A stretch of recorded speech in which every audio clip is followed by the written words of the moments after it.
Welcome. Special drop. We're talking Bowman Draft 23. Probably the biggest product of the year. We'll talk a little more about product and where we stand with Bowman Draft. It feels like a different checklist. We got Tom Brady in this checklist.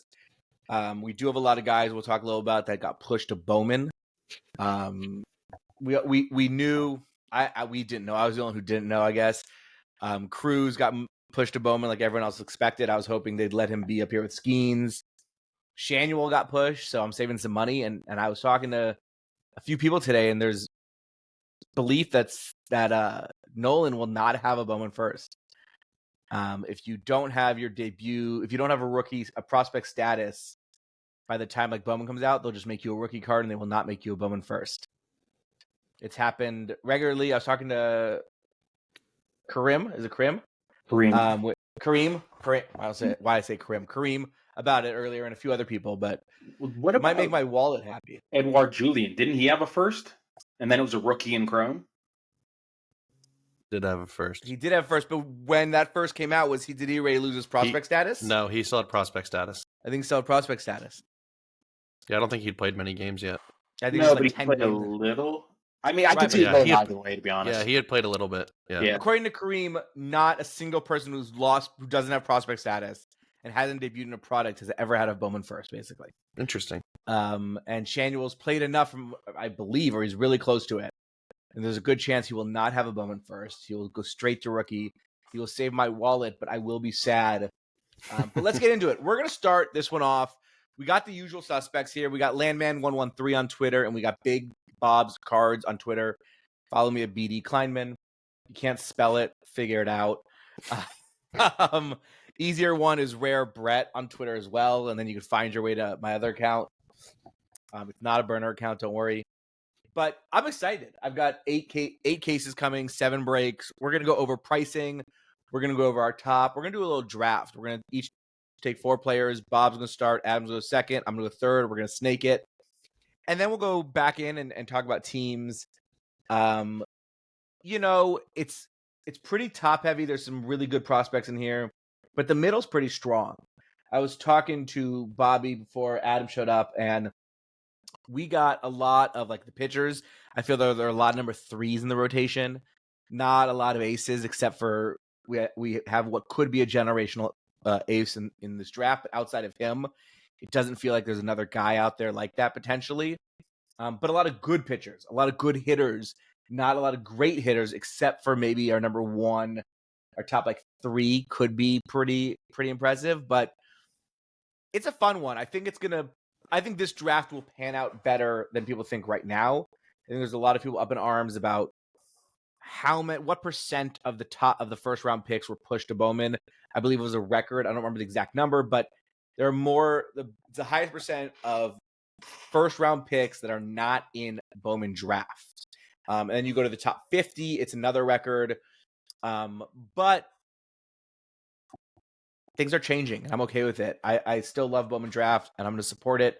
But we're going to start with Bob. Bob, you got our number 1 pick. It's probably the easiest pick of the day. Give us just a little tidbit. I think everybody knows who it is, so let's hear it. Evan Carter, calm down. It's Tom Brady, right? No, Brady. And actually, briefly, just for anyone who knows, and we'll talk about it a little more later, Tom Brady's a super rare hit. Super, super rare. And I will get into that a little after this draft. We'll do a little breakdown of Tom Brady, and I'll do a little breakdown of the sets because we do have a new Bowman draft format this year. Yeah, I got the easy spot. I got number 1 overall. This is a no-brainer. Wyatt Langford. He's actually probably good by the time the season starts. He'll probably be my number 1 overall prospect in all of baseball. Big fan of his. He'll be in the MLB next year, hopefully early next year. There were talks that he almost made it at the end of last year. Just an impressive tool package. We talked about it on our outfield episode. He's just every stop that he's at. Doesn't matter if it's college, A-ball, AA. The dude mashes. He's the real deal. He is, I would say, when 2023 Bowman came out, it was kind of like before Junior Caminero, took that next step, and Drew Jones was like the clear number 1. 2022 draft, Jackson Holiday, clear number 1. This product, Ethan Salas, 23 Chrome, clear number 1. These products tend to have these. Wyatt Langford's that guy. He's got to be the number 1 chase for everybody. And I will say, as we talk about the Rangers and Langford, Rangers outfielder, the Rangers are the most expensive team in any draft you could see, except for Mojo Breaks. I don't know why I'm shouting them out, but they butchered that pricing. Sorry, Mojo. They put them at $199 a jumbo case. I sold them at $350 up to $375, and they were gone within 5 seconds. It's not even close. And if I'm not mistaken, he is their only chase. So He's the only auto. So you are chasing one auto, one player, but it's the best player, and it's a pretty big gap. They don't even have another first. Like base. Right. It's just one base. A ton of inserts. Langford has a ton of inserts. So you're going to hit cards. You're not going to particularly hit autos, but you're going to hit some inserts if you take the Rangers any case break. And for the record, when I talk about prices, I'm only talking about a jumbo case, which is 8 boxes, 24 autos. You have about a 10% increase from what I'm saying when we go up to super jumbo, and then HGA, which we will talk about shortly. But on the clock with the number 2 pick, we're going over to Adam. Well, now, I don't abide by clocks, so I had a question for you. Yes, so I'm here. We're talking about the high prices of the Rangers, but yeah, and obviously the price of the boxes went up. But correct me if I'm wrong, the price for the top team is actually less than it was last year when the boxes were cheaper. What were the Orioles Jackson Holiday? Yeah. I think my first case was $425, if I'm not mistaken. But Jackson Holiday wasn't the only card for the Orioles last year. He was. It's true. They had Fabian. Right. Value-wise, he probably was. But Judd, also his dad, I believe it was, bought his super, and then it made Judd's prices actually jump up a little bit for a period of time. And Judd was a hitter. Yeah. Still is. Yeah. Has some potential. He does. He's a guy. Now, is he worth the $75 delta between? Probably not. No. Yeah. I think there's two things. For $75. What I will say then, to talk about price, because there was a big uproar on Twitter. The price did not go up that substantially. We're talking $30, give or take. It's not a big increase. I'm not blaming inflation. I'm not blaming material. It's a business, and that is part of it. The other part of it is they sell out. I mean, the cases on Topps.com, the Super Jumbo case sold out in, I believe, less than 7 minutes. The Jumbo case took about 25 minutes to 30. The box had lasted another day or so, give or take, but this is a high print run.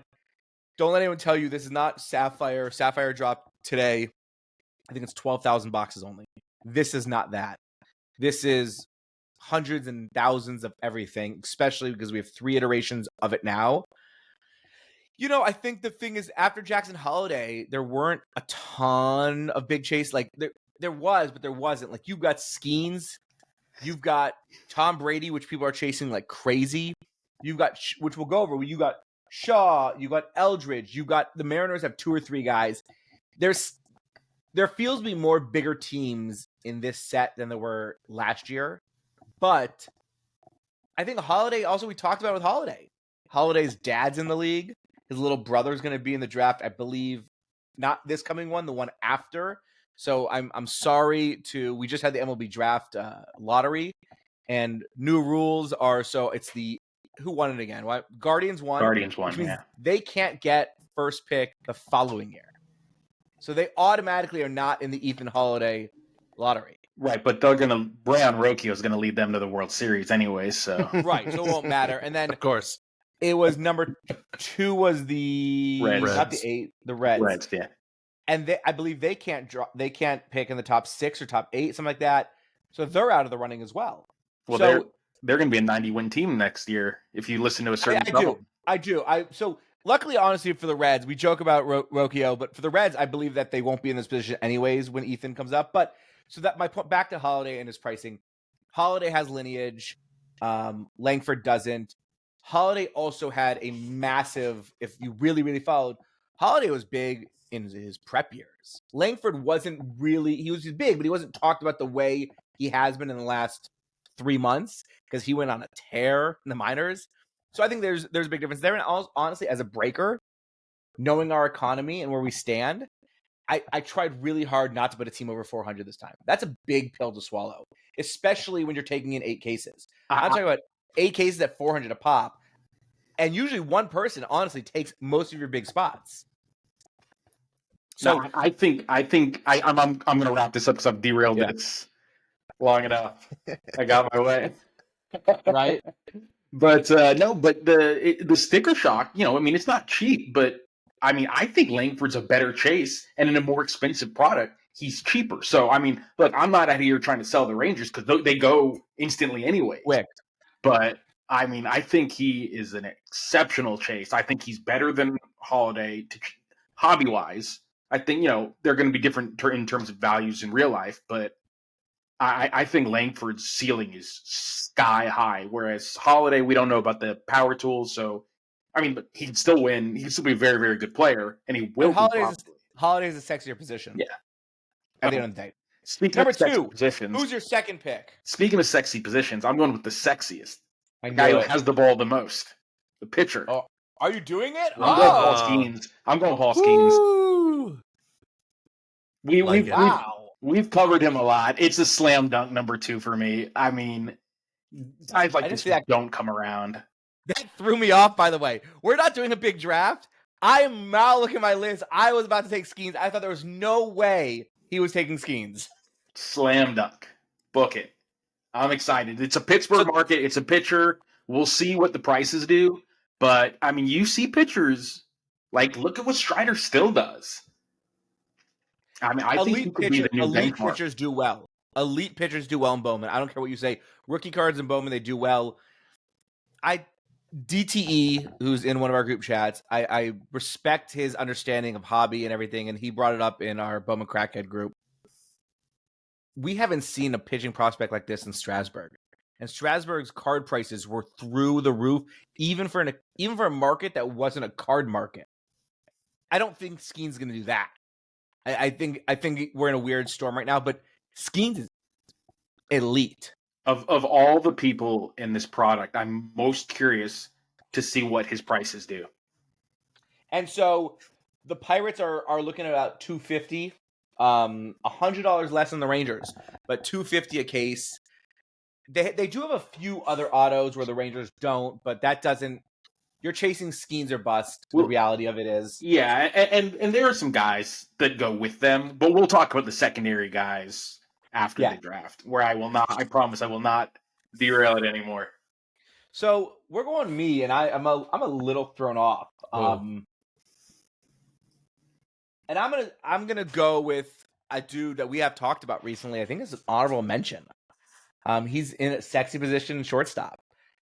Seattle is running at about $260 a case, and I'm gonna go with Colt. Wow. I'm gonna go Colt Emerson. The Max Clark disrespect. Yeah. Well, you have 2 picks in a row. I have 2 picks in a row, and it's not. And I'll tell you right now, it's not gonna be Max Clark. It's not gonna come next year. Oh, wow. Land's circling names right now. There's something about Colt that feels a little different. The Mariners have had quite the run in all Bowman products recently, to be honest. I mean, you've got Montez, you've got Gabriel Gonzalez coming my way, Speckle from Landman. You've got, you obviously got Colt Emerson, and you have a few other guys we'll talk about. Seattle has 3 top 15 chases in the set, maybe top 20, give or take. Yeah. I like Colt a lot. I think he's got a low, high floor. I think he's gonna be great. I think he's gonna be a really good player for Seattle. I think Seattle's an easy buy. Seattle's actually probably been my most requested team, even more so than Texas. That's partially because I feel like I run in the Seattle circle somehow, or maybe that's just the Twitterverse we're in, or the Xverse. Sorry, but Seattle's a team. I think at 260 is a better buy than Pittsburgh at 250 by a good margin. And it's not just because Skeens is a pitcher. I just think they have a good B, C, and even maybe D. But I like Colt. And then so my bookend of that, my first pick in the second round, is probably going to piss off Kenny a little bit. And he's probably not really my next one. He's going to piss off Land, too. But I love Eldridge. Bryce Eldridge, San Francisco Giants, first baseman, outfielder. I really like him. He has the making of just being a superstar to me. I had my eye on him last year. I've been sort of tracking him. I don't track a ton, honestly, besides like the guys we talk about. I don't go further back, and you'll see if you go back and listen to all my rankings, I don't have a lot of draft people in my rankings. I never have, because I was always, show me what you've done. Bryce Eldridge is going to be great. And you can hear about him if you go back to our first base rankings. Yeah. He was not even on my radar for the most part. But like, I watched him and I understood. And then after that, honestly, after that, I was like, look, I get a little deeper. Then I saw the checklist. And then you get really deep. When the checklist came out about 2 weeks ago now, which shout out to Topps. You did it right for this time. People are going to complain about price. People are going to complain about everything. You got the checklist out early and you got people clamoring, and I love it. So I'm going to go with Bryce. I like Bryce a lot. The Giants are going for 180. He's really the only chase, but I think he's worth it at 180. The Giants have been an interesting chase in general. I think, if I'm mistaken, in Bowman Chrome, they had, was it Arias? Arias, yeah. Mm-hmm. And he was their only chase. But they went for a lot because he was their, like, the Giants have these top heavy. They do one draft that's great, and then everybody else behind them for their picks just the bed. I think the Giants at under 200. Look, people are gonna be like, "Oh, Brett, that's a lot of money. That's a lot of money." Under 200 in a full case Bowman Draft is not crazy for most teams. You could justify 20 teams to be somewhere in that range. But so I'm going with Bryce. Adam, who's your second pick? I thought I was going to have to debate between those two guys, and you just took them both. As soon as you went Emerson, I knew. I made a look to Bob. I was like, Eldridge is coming off the board. But when you got here, I said to Bobby, you were taking Colt second. That's who I thought you were taking. Oh, no, I'm taking with my second pick. I would have taken Eldridge, but I'm not going to overthink this one. I mean, I was going to say, don't let him come back to me. I'm tempted to go Matt Shaw, but I mean, I'm not passing on Clark. Max Clark for the Tigers. Plus hit, plus speed, good defense. I mean, we'll see about the power. I don't think it could just be average, and he'll be an all-star. Yeah. I like it. Yeah. High floor. Really high floor. I can't believe he almost made it back to me. That was a close call. I mean, you still got some good picks there. I mean, I got back-to-back now. You got back-to-back picks. Who are you taking? I didn't think this number 2 through. Oh, wait, hold on. Max Clark, Detroit is right there with the Mariners at $250 a case. So they're very close.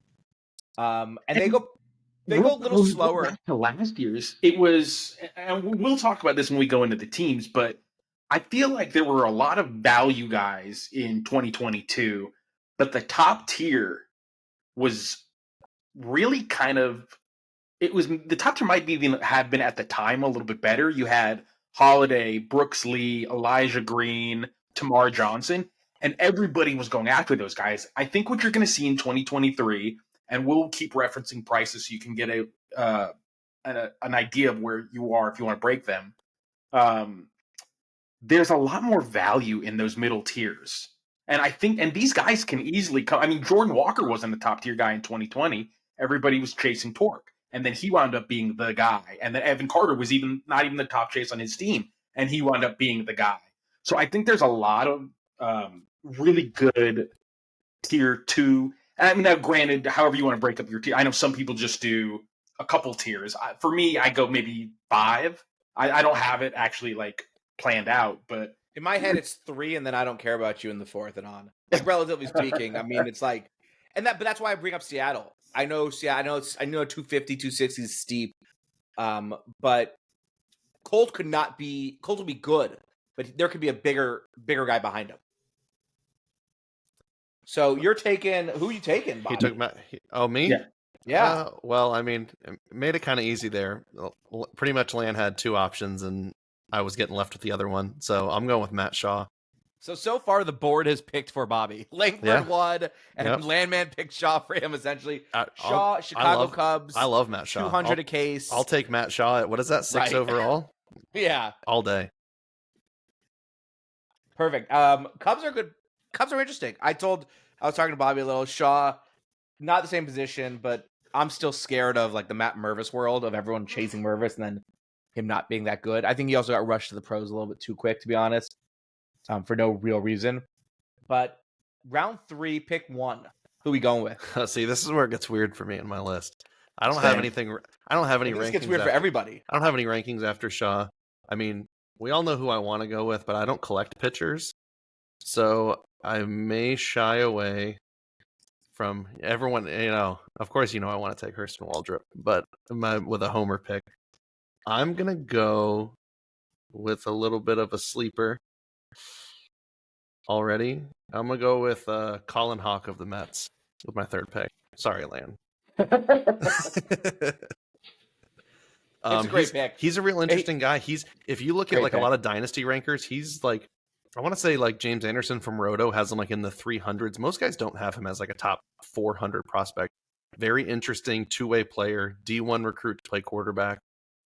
So I always tend to gravitate, we've talked about it in other episodes, towards those guys that he's just now playing baseball full time for the first time in his life. So you got possibilities are endless. Like, who knows when you get that kind of professional training. I think the Mets don't get as much credit as they should for the way that they develop prospects. I have no issue with their farm system at all. Look at Jet Williams has been, they've had quite a few guys that have been a lot better than I expected. Their farm system in general, after those trades. Yeah. Woo.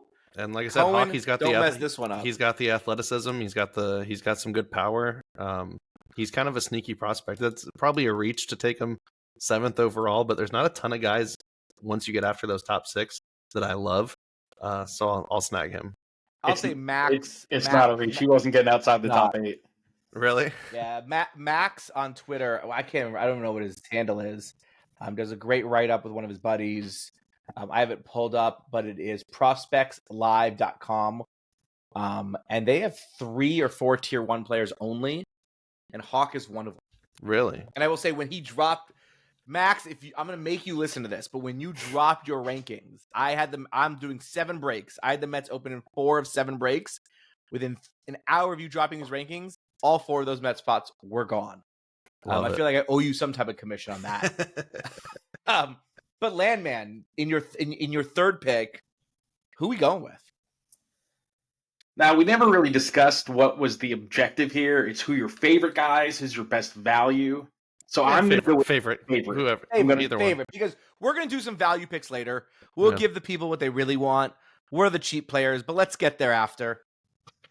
I don't think it'll surprise you guys, because we've talked about him before, and I made sure we talked about him before.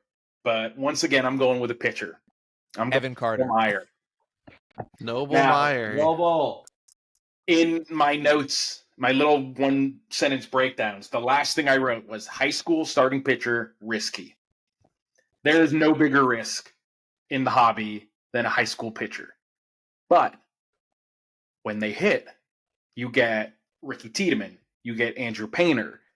These guys sometimes take a little bit longer to develop. I saw Noble Meyer pitch in person, and I was blown away. He has a plus fastball. He's got a plus slider. He's got a developing changeup. It's got a potential to be plus. Good command. I mean, in terms of looking for high school pitchers, this is the package that you want. But that being said, it's not without its risks, both in the hobby and in real life. I mean, he's the best prep pitcher probably in the draft, and he went 10th, and he went under slot, I think, a little bit at 10. So it's risky. Now, he's not super expensive, but this is the kind of guy I'm going to get something of him, and I'm just going to tuck it away. So Marlins... And you should also throw in the fact that for as miserable as they've been at developing hitters, the Marlins do know how to develop pitchers. Elite pitchers. That is the one thing they know how to do. They are very good at it. Now, whether or not they stay healthy and whether or not they have any hobby value are also up for debate, because Miami doesn't seem to sell it really that well. Yeah. For some reason. And I've seen Miami anywhere from about 80 to 120.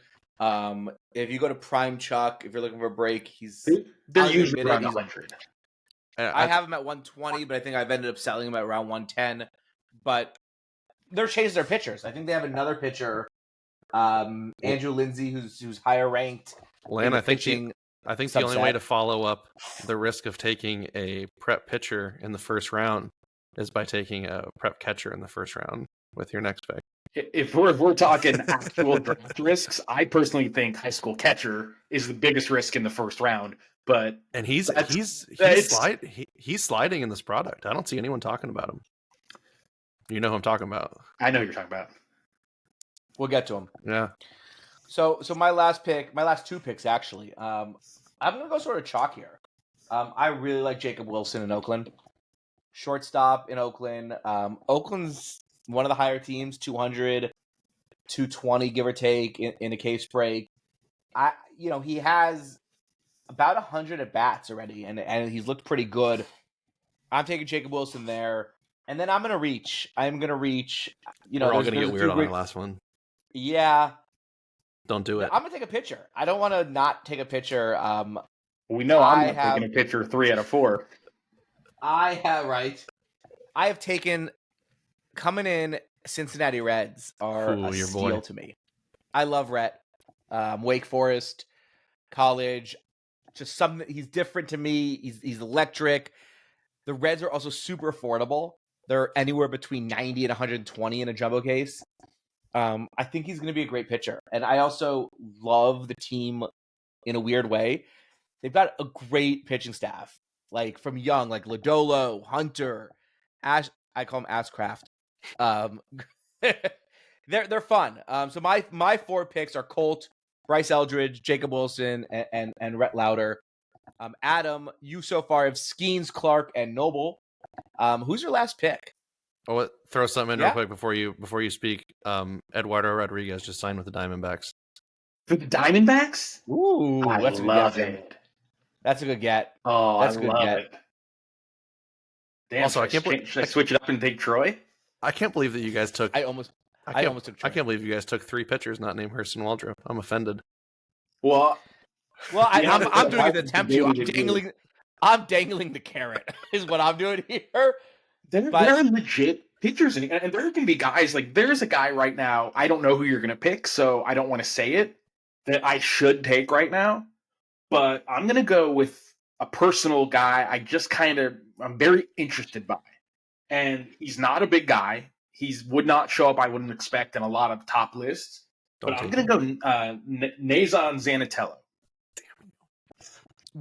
So Landman was a little late tonight, and me and Bobby were going through. If you guys want a great breaker, I keep pumping every breaker but mine.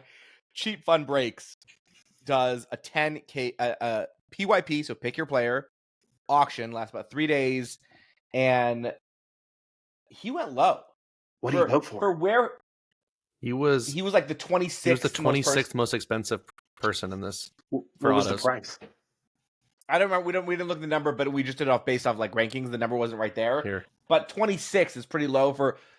So Boston, he's Boston shortstop. His high school pick, he was, and they're like $100 a case. His 10 case auto spot went for $330. Oh, okay, so that was right around what Noble Meyer went. That's who you guys know. I want to PC a little bit, but yeah, Zanatello. He's I think he was I have this for all these guys, and I don't have it for him. I think I started it the next team. I believe he was like the mid 36th overall pick, and like he was but that was their first pick, and they went over slot. I think by $3 million to get him. It was either $3 million total or $3 million over. He struggled in the complex league, but it was like a dozen games. I just love the potential. He's a bigger guy. He can stick on shortstop. I don't think ultimately that'll be his spot, but I think he's got a chance to stay there. But he's got 5-tool potential. He's got plus power, plus speed. I've seen mixed opinions on the hit tool. I think he's got enough of a feel for hitting that it'll be at least average. And if it is, I mean, sky's the limit for him. Yeah. So last pick of the 4-round draft, goes Bobby. Zanatello was he was my pick. So let's scramble. I mean, shit. I mean, I don't like pitchers, but I can't let this slander go on any longer that you guys aren't going to pick Hurston Waldrop. So you know that I'm going to pick him. As a Homer Braves fan, he'll be in the league by next year. He's on that. You know what? You say Homer Braves fan. He's on that Braves fast track that Smith-Shawver and all these other guys end up on. His splitter is one of the nastiest pitches in the minor leagues. He's got to work on his command. It's like the only thing holding him back from really being like a top of the rotation guy.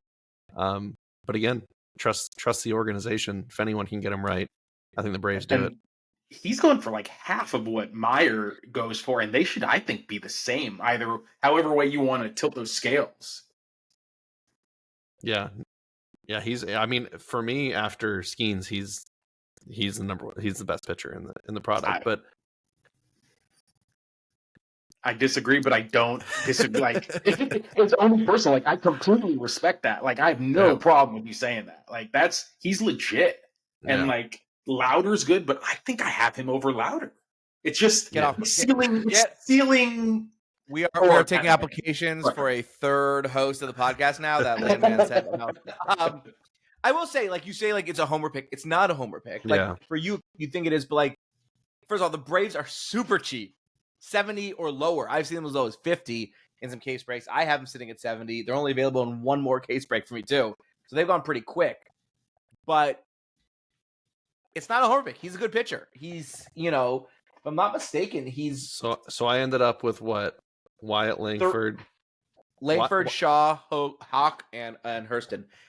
He's pitched 100 innings 30 innings in minor league ball, and he's looked really good. And I know it's only 30, but like it's more than a lot of these pitchers have done. So the real question is, after the draft, after the top 12, who's the most shocking name that was left off? You think Tommy Troy, Braden Taylor? Yeah, Braden Taylor probably for me, but Tommy Troy is he's right there too. Yeah, I was debating Taylor and Zanatella. Ty Pete. People are loving Pete. Your boy. I'm gonna be the high man on Ty Pete. No, I like Tommy Troy a lot. So let's do this then. Before we get into the team breakdown, we'll go Landman. A guy, let's call it tier 3 or lower. Who do you like? We're talking sleepers here, right? We're talking sleeper. Like, sleeper. Yeah, and we're not talking about taking their team in draft because they might be attached to a bigger team or a bigger player. We're talking about singles more so than anything, or if you go to a PYP draft, a PYP break, and you can just snag them for cheap. Is there someone that you're looking for early in eBay or wherever you purchase your cards? Yeah, I mean, it'll shock you that of my 3 like kind of guys that nobody's really seemed to be talking about, at least from what I can tell, 2 of them are pitchers, so I'll go with the non-pitcher. And unfortunately, he's a catcher, but he's a catcher first baseman, and I'm going to go with Ralphie Velasquez. Yeah, I haven't seen a lot of guys talking about him. He was the 23rd overall pick, high school catcher. Again, not a great track record, but I don't know. They'll try and keep him a catcher. I don't know if he'll stick there, but I think he's got no speed. First of all, there's a reason he's catcher first base, but I like the power potential. I think it's plus. And then I've seen some people not super high on the hit tool, but I think he's got a feel to hit, and I think it'll play up. So I'm gonna look to tuck something of his away. And same thing for you, Bobby. Ooh, I would say that my sleeper, from what I've as far as everyone else's rankings that I've seen, I would go with. I think I texted you guys about him the other day. Is Eric Batanti of the Brewers. He's an interesting guy because he's so. When you look, when I was looking at the fan graphs and all the stats the other day, he turned 18 this past November. He was a 17-year-old draft pick, and his pro debut, all of it was at age 17. He's 6'4", like 225. He's a giant 17-year-old kid. I saw that clip of him, in the home run derby. Obviously, the swing and miss is a concern. The hit tool is a concern. It's probably below average, but the power is like he's gonna have plus power, and he's got that big. He plays shortstop, but he's got that big, Colson Montgomery build where it's like he's maybe moved to third. But to get that kind of power out of a kid that young, he's someone that I would definitely keep my eye on as far as having the tools that like the hobby would like. I could see him being someone that he starts hitting home runs and people start talking about him. I did put a little circle by his name, but I wasn't taking credit for that one. I got to leave that one to you. So me then. I was gonna say Chase Davis, but I don't even think he's a third tier guy. I think he's St. Louis's number 1 chase.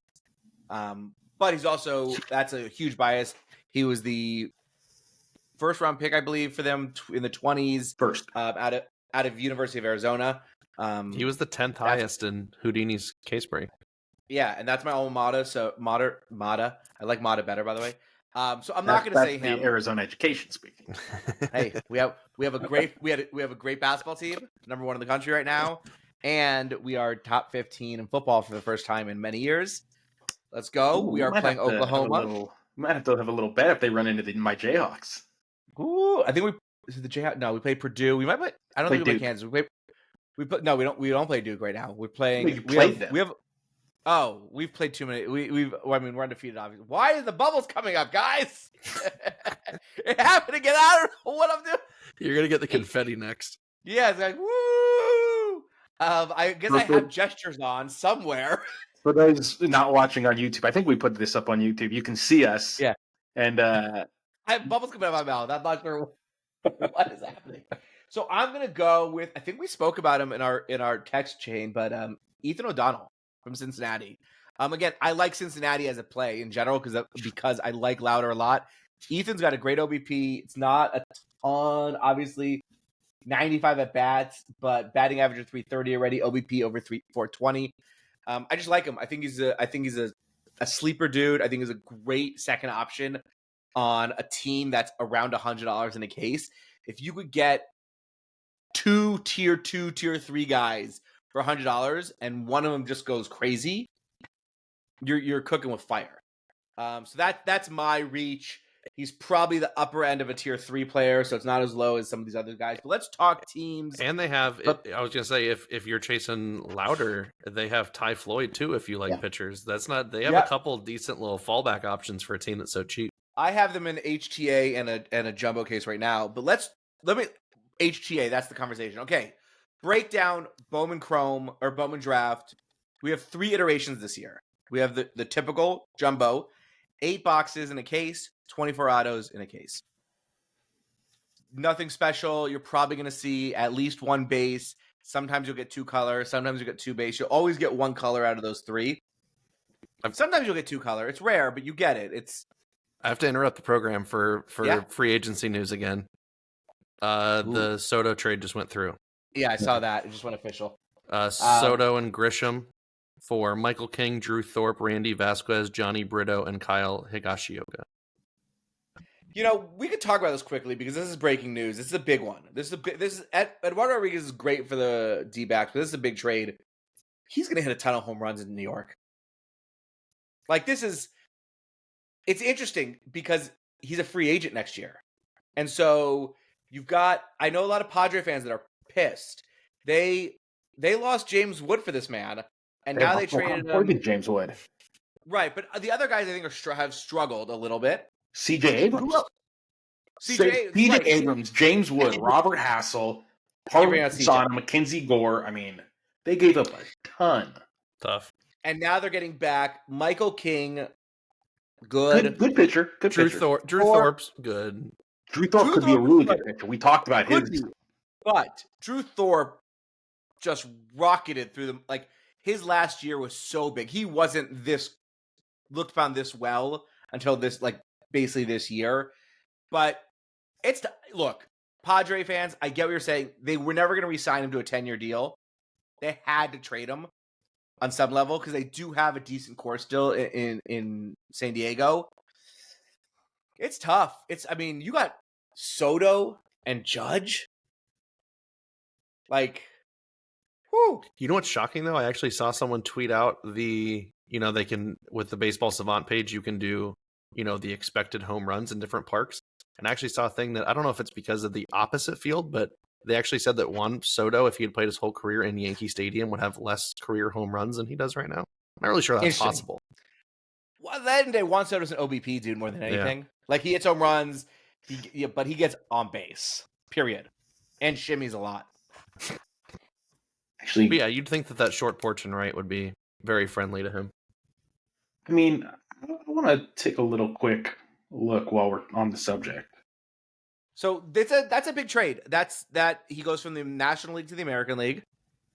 So I'm sure the National League's pretty happy with that, even though everyone plays each other. But as a playoff race, the Yankees have other issues. This does not solve their issues, but this does help them a tremendous amount.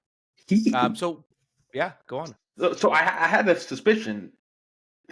Juan Soto hit his career high in home runs last year, was 35. Yeah. 35 is a lot of home runs, but people think of him as this like Judge type hitter, and he's not.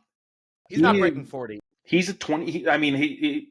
At 19, he hit 22 home runs, then 34, then he was injured and hit 13, and at 29, 27, 35. You're at 30, 35 is a lot of home runs, but this isn't like a 50 home run guy. I mean, and then you go over, but then go over his OBP. That's where he pays. That's where this dude in front of Judge, because Judge's home run rate when healthy is absolutely insane. Like he could have broken 70 last year if he didn't get hurt, according to like his numbers. No, this guy, it's crazy. Soto's a top 2 hitter in the league, top 3 with Carter, and then I'd probably put Acuna in the top 3. How kind of you. How kind of you to put Ronald Acuna. And he's not talking about Ronald Acuna Jr., guys. He's talking about his baby brother. I like that. Right? It's like Soto went through a massive slump. It felt for about a year. So people were like, write this dude off. But people forget he's an elite player, and he's 25 years old. I feel like the dude's been playing for 20 years. Crazy. Interesting. And you guys can answer this one quickly. I don't want to go too far into this, but Ohtani 10-year contract, Soto 10-year contract. What pans out better? I don't think they're going to be close in terms of value. I'll take Ohtani. I agree. And he's not knowing he's not going to pitch next year, knowing he's probably not going to pitch in the last 3 years of that deal. He's just as he might be a better hitter. I think he steals bases. And he's people not say, well, he's a DH. Yeah, I agree. He's only a DH because he's also pitching. If you're not worrying about him pitching, you can put him in the outfield. I think for me, it would depend on the dollar amount. If it's like you get them both for 10 years. I think one's going to be 10.5 and one's going to be 10.6. Well, yeah, if they're that close, then Ohtani. Yeah, but if it's like if I could get Soto and then there was like a 100, 200 million gap where I could get like a elite, number one ace, I'd probably take that combo. But if we're just taking them versus each other, Ohtani. Although you're going to need 200 if you want to get an ace, because watch what Yamamoto goes for. It's not going to be 2. He's exactly 300 million. Yeah, the Mets are going to open up the checkbook for him. So before we get into the rest of this draft, I'm going to say something crazy. I love Ohtani. I could hate Ohtani by the end of the weekend, but I don't think it's as obvious as Twitter makes it seem that Ohtani's the choice between those two in a 10-year contract. He's not. It's everything you said, Adam. He's not pitching next year. I think the last 3 to 5 years of this contract, he might not be pitching. And yeah, maybe he could play outfield. And Soto's not a great defender, so it's not a big difference between that. I would say don't forget the most shocking part of that comparison, like you said, because it feels like Soto's been playing forever. And Soto's like 5 years. He's like 5 years younger than Ohtani is. Yeah, it's 25 to 30. Yeah, and so you're talking about at the end of Soto's contract, if he signs a 10-year contract, 35. Ohtani's going to be 40. Soto could hit the way he's hitting right now for 10 more years. I don't know if Ohtani's going to be able to do that at 37, 38, 39. That's depending on how long he's pitching for, because you're going to have a wear and tear. He did it in Japan. The last 4 years of a 10-year deal with Ohtani scare me so much. And at $60 million a year or $50 million a year, that is franchise crippling, where I don't think Soto's contract is. Or this proverbial contract that he has not signed. Is. Yeah, it's tough. I'm looking at that right now. But from an ownership standpoint, Ohtani will always bring in more dollars. Yeah. Period. Just internationally, it's never going to be this. It's not even in the same realm of finances. If I'm talking about ownership and creating revenue and all that, I'm going Ohtani. It's going to pay off tenfold. If I'm talking about winning a ball game and not having Albert Pujols, and he'll always bear the Albert Pujols was at the end of his contract, but you don't want that. As an Angel fan, I've dealt with too many bad contracts, and that scares me. And I'll say, with all that said, I want the Angels to sign Ohtani for 10 years, $600 million. I still want it. I still want it, but if you gave me the choice, I would have to think it through. The obviously Shohei's going to bring in more dollars because he's just a phenomenon. But and the age difference is a great point. Here's the thing though, Shohei's getting better as a hitter. Now you could argue the last 3 years, and 3 seasons ago was his first MVP season. And last year, I mean, you can debate if it was better or not, but it was still close enough. This last year, in 135 games, he had a WRC plus of 180 compared to Soto, who played every game, with 155.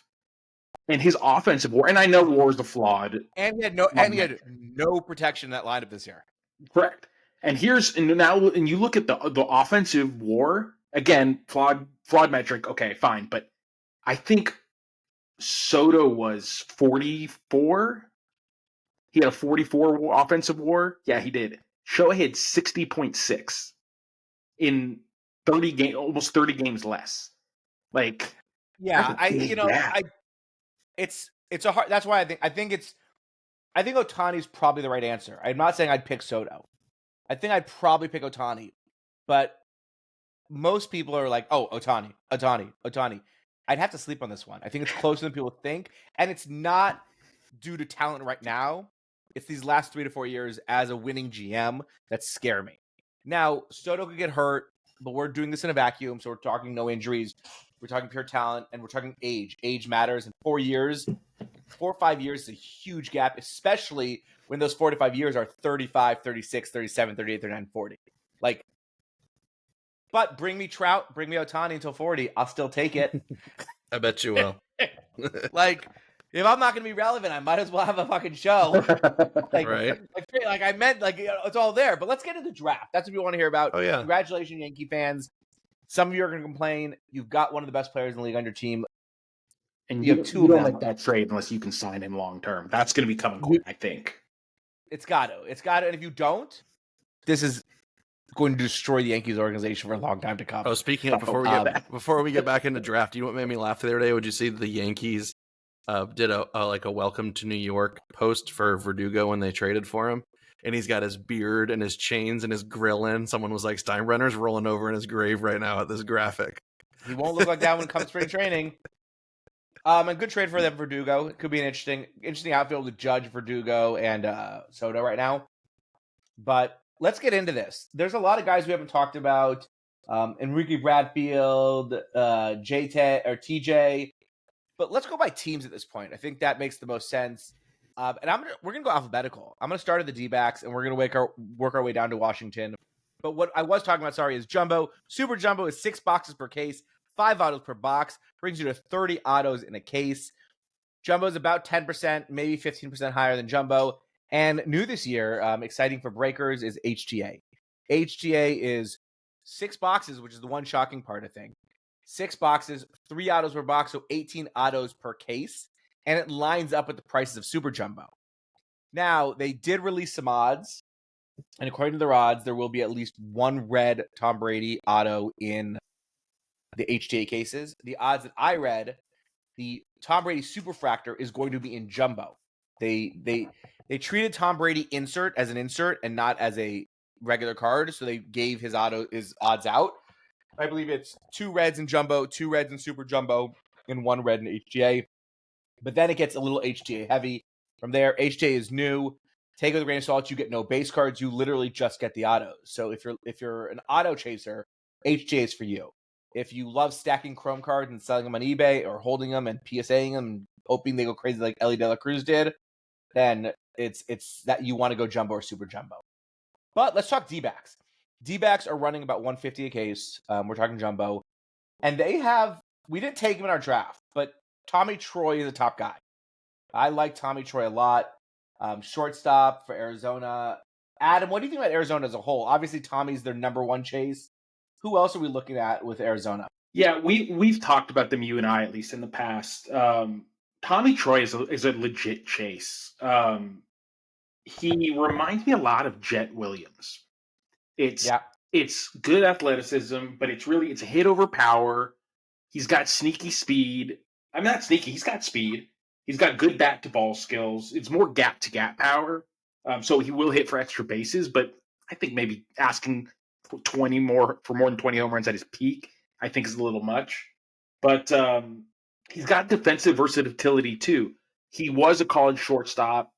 I think his home is going to be second base or maybe even center field, which we've talked about a lot with, or at least in the past with Jet also. So that's who he really reminds me of. And I think value and price wise, you don't get the New York bump, but I think outside of maybe the swag factor and the New York factor, they're very similar in terms of the guys that I expect them to be. I think maybe there's a little bit more of a floor because he's a college guy, but I think Jet's got a good floor for a high school guy too. So he really reminds me of Jet.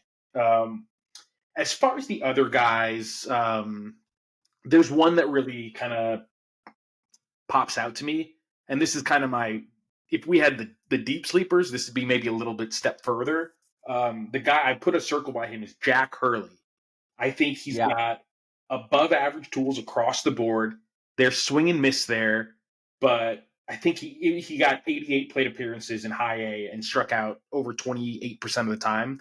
So again, I'm not putting too much stock into their draft year stats, especially because one, it's small sample size, and two, they just went through their senior year or their college season, not their senior year for a college guy, but you have a deep run, you have conference tournaments, you get drafted, you have the whole adjustment to pro life, and then you're thrown into the mix, moving around even beyond that. So just something to keep in mind. I just want to get that out of the way now. So let's not put too much stock if they have a bad sample, like debut year, because it's not really a debut. It's just kind of getting your feet wet and getting used to pro life. But I think he's got some sneaky tools, and I think the package is pretty enticing for where I think his value will be right now, at least. I like the D-backs. I think for what they are, it's a good chase. But yeah, do you have any input, Bobby, on them? No, yeah, that Troy and Hurley, like I said, it's nice in these products when you can get like a there's two guys where if you're chasing a Tommy Troy and you need a fallback option, like I'm gonna buy the D-backs chasing Tommy Troy, and if I hit something that's not Tommy Troy, I just hope it's someone decent. That's kind of like who the Hurley is. You buy into the Diamondbacks, you get some Hurley cards, you hold them because, like you said, he's a risky play, but he's definitely got a high ceiling. So yeah, I like him as a backup. You got nothing to lose. Because that's what people don't realize is find a guy you really like, in my opinion, and I think Jack Hurley, Kevin Sim is there, and then you go to some pitchers. But I think you have a good chance of pulling an Otto. If you don't want to get Otto skunked, the D-backs have a pretty substantial checklist relative to other teams. We're going to go to Bob on the next one. It's pretty obvious. It's the Braves. Anywhere from 50 to 70, give or take, per case. Obviously, we talked about our boy Hurston. Anyone else outside of Hurston that you like in general? I don't know who Land's gonna say he likes on the Braves. I'm gonna guess he's shaking his head if you're not watching. I'm gonna guess it's Cooler. Yeah, but they have. Hurston's gonna be their chase. Even though pitchers aren't desirable to most people in Bowman, I feel like their price in case breaks is real low. Like you said, even if you don't hit Hurston, they have a couple backup pitchers. They have Ceballos, who they drafted from Oregon. He's not great, but he's a 2025 home run third baseman. Like you can hit worse autos. They seem like they're real cheap. I think they're. I agree. I actually had them. I think like 90 to 110 originally. And Prime Chuck, you murdered me, dude. You came out at like 60, and I'm like, I got to drop to at least 70 to be close to you. I think that's less. Yeah. They might have been like 50 something, but he's bumped them a little bit. He should have. A few of them, crazy cheap. But that's the D-back. That's the Braves. Then we go to an interesting team because I think we've talked about the main Braves. Obviously, is the Baltimore Orioles. You don't want to talk about the Hackenberg's brother, Drew. No, he's he's a tier none according to Max at Prospects Live. No, I think Baltimore. I want to talk about Baltimore because I like Baltimore. I think they're another. I was just making fun of the name. They do have, Bob covered it. They've got a non-auto guy I like, but we're here to talk about autos. So. Yeah. And that's what we're gonna say. We are talking about auto guys only. There are some non-auto guys we could get into, but this is not why you chase Bowman Draft for color. None of the big guys like Churio and Bowman, like they don't have a big guy missing that has a Bowman but no auto. There's not a big one like that we're looking at. So let's go to Baltimore. 150 a case. I've seen them as high as 170 actually. I like Baltimore if you got the money. They've got Mac and they've got Enrique.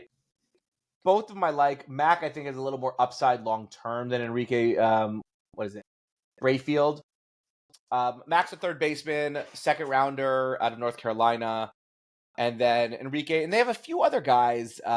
Tier 3 according to Max that I like. Well, this isn't Max's podcast. This is our podcast. I know. I was reading. That was more reading out loud. But they have again. So it matters what you're looking for.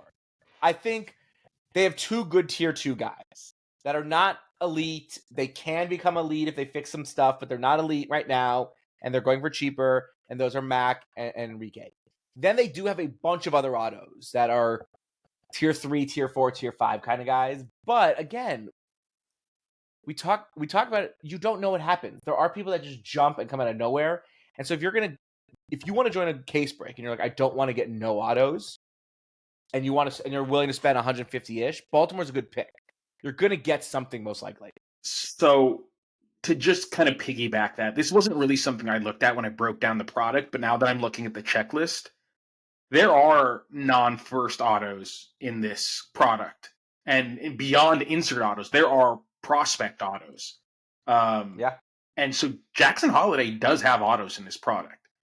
And that's another reason that because his non-first autos sell really well. But I will say, because we have to everyone be financially smart with their money. It's rare. Like the Jackson Holiday will be a rare auto, I believe, from what I've read. It's not going to be like this.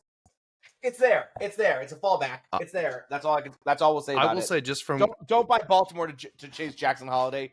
Buy Baltimore to chase one of the other two guys, and if you hit a Jackson Holiday, be very happy. I will say going down the checklist of like the top, like I just went down like the top like 50-ish hitters, and then I was looking at actually, Houdini tweeted out where everyone finished in his 10 case auction. I feel like for the price that they went for, I feel like Mac Horvath and Enrique Bradfield might be two of the most overrated hitters to me. I don't love either of I don't dislike either of them. I think they're good players. And like you said, for $150, the amount of autos that the Orioles have, they're worth buying in a break for that. Like you said, you don't want to get skunked. You got 4, 5, 6 autos you can get. But I saw Mac Horvath finish as the 8th highest auto on his thing. Yeah. And Enrique Bradfield, yeah. I don't remember who he was, but I remember being like, I mean, I like him as players, but they're definitely not like the high ceiling Bradfield guys. Has no power. Yeah, they're not high ceiling guys.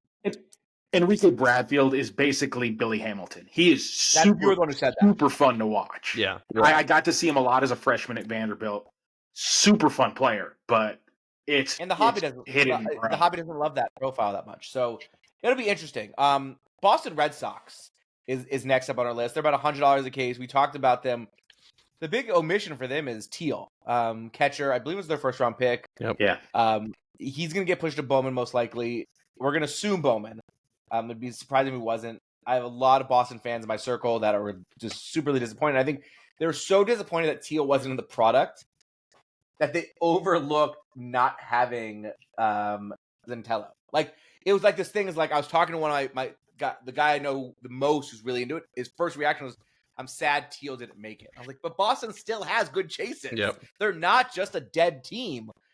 And so Boston comes in with, if I'm not mistaken, it's 1, 2, 3, 4 autos, which is not massive. It's not the smallest on the list. As you said, Zentello is a pretty big project on some level, but I like him. Anyone else on Boston that you could think of that you have an affinity for? It's Zanatello. They've got Justin Reamer and Christian Campbell also, but you're chasing. For me, if I'm going after Boston, it's nice to have other options, but it's Zanatello or bust for me.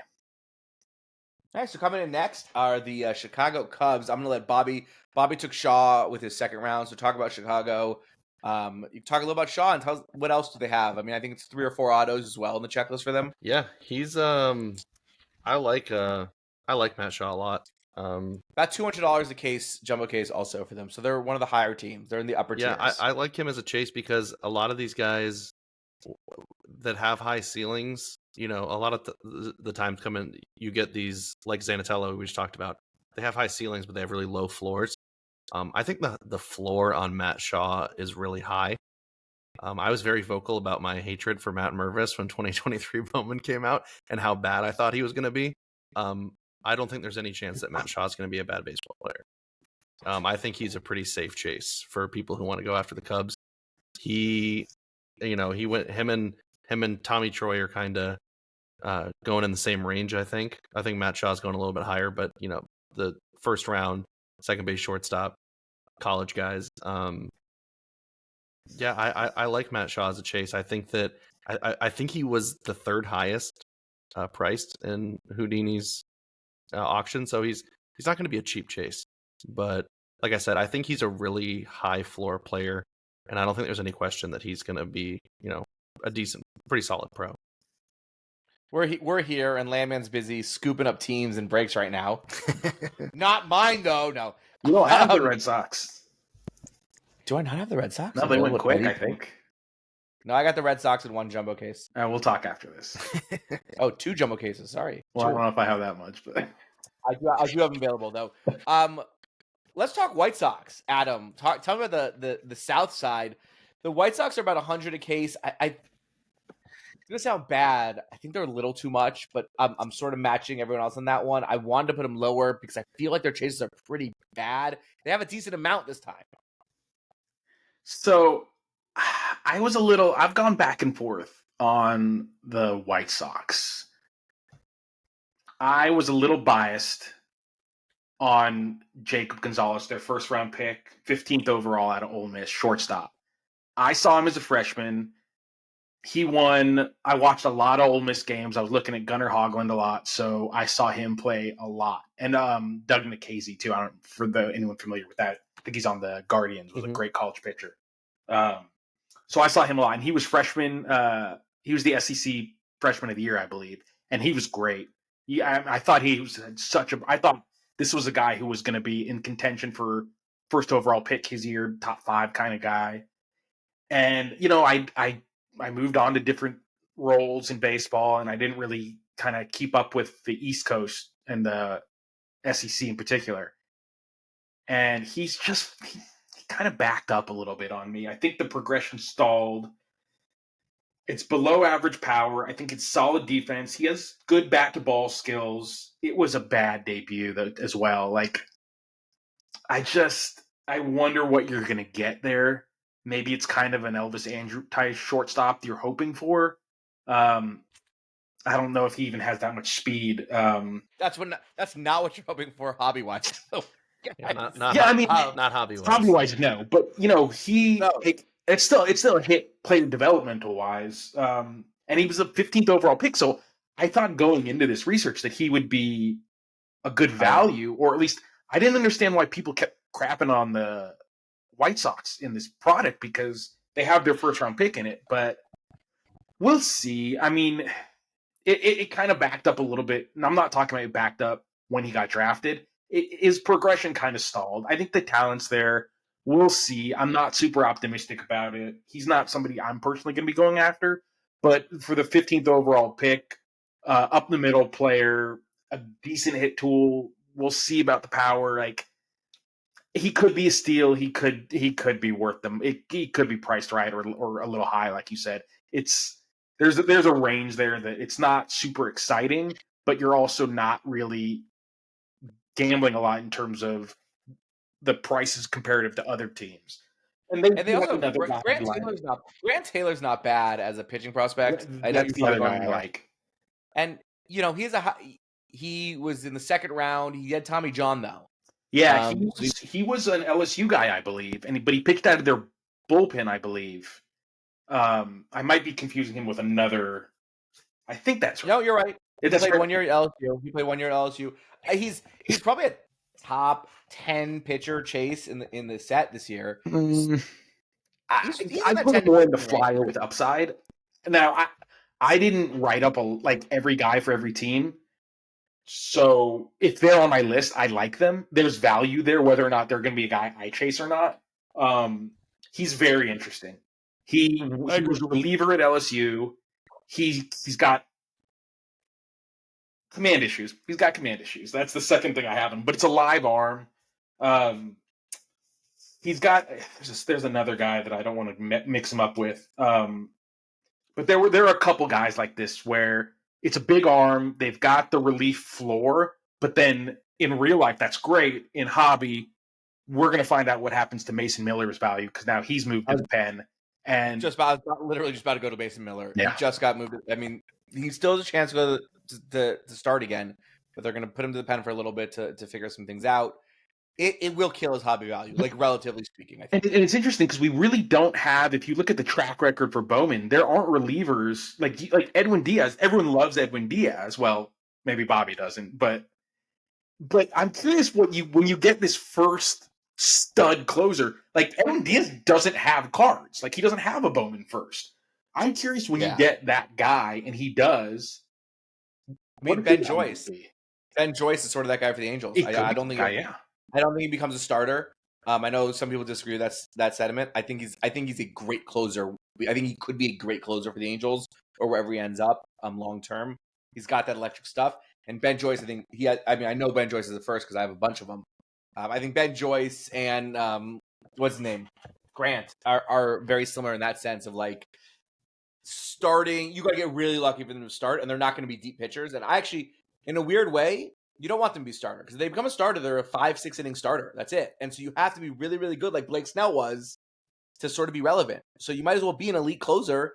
And like you said, we don't have cards of elite closers as Bowman first. We have Mariano Rivera, we have Trevor Hoffman, and they sell well. I'm not saying these guys are them, but they don't have those type of cards. There's no in between too. You have to be that good, and then we have to see what a Bowman first does for someone like that. And there are very few of them.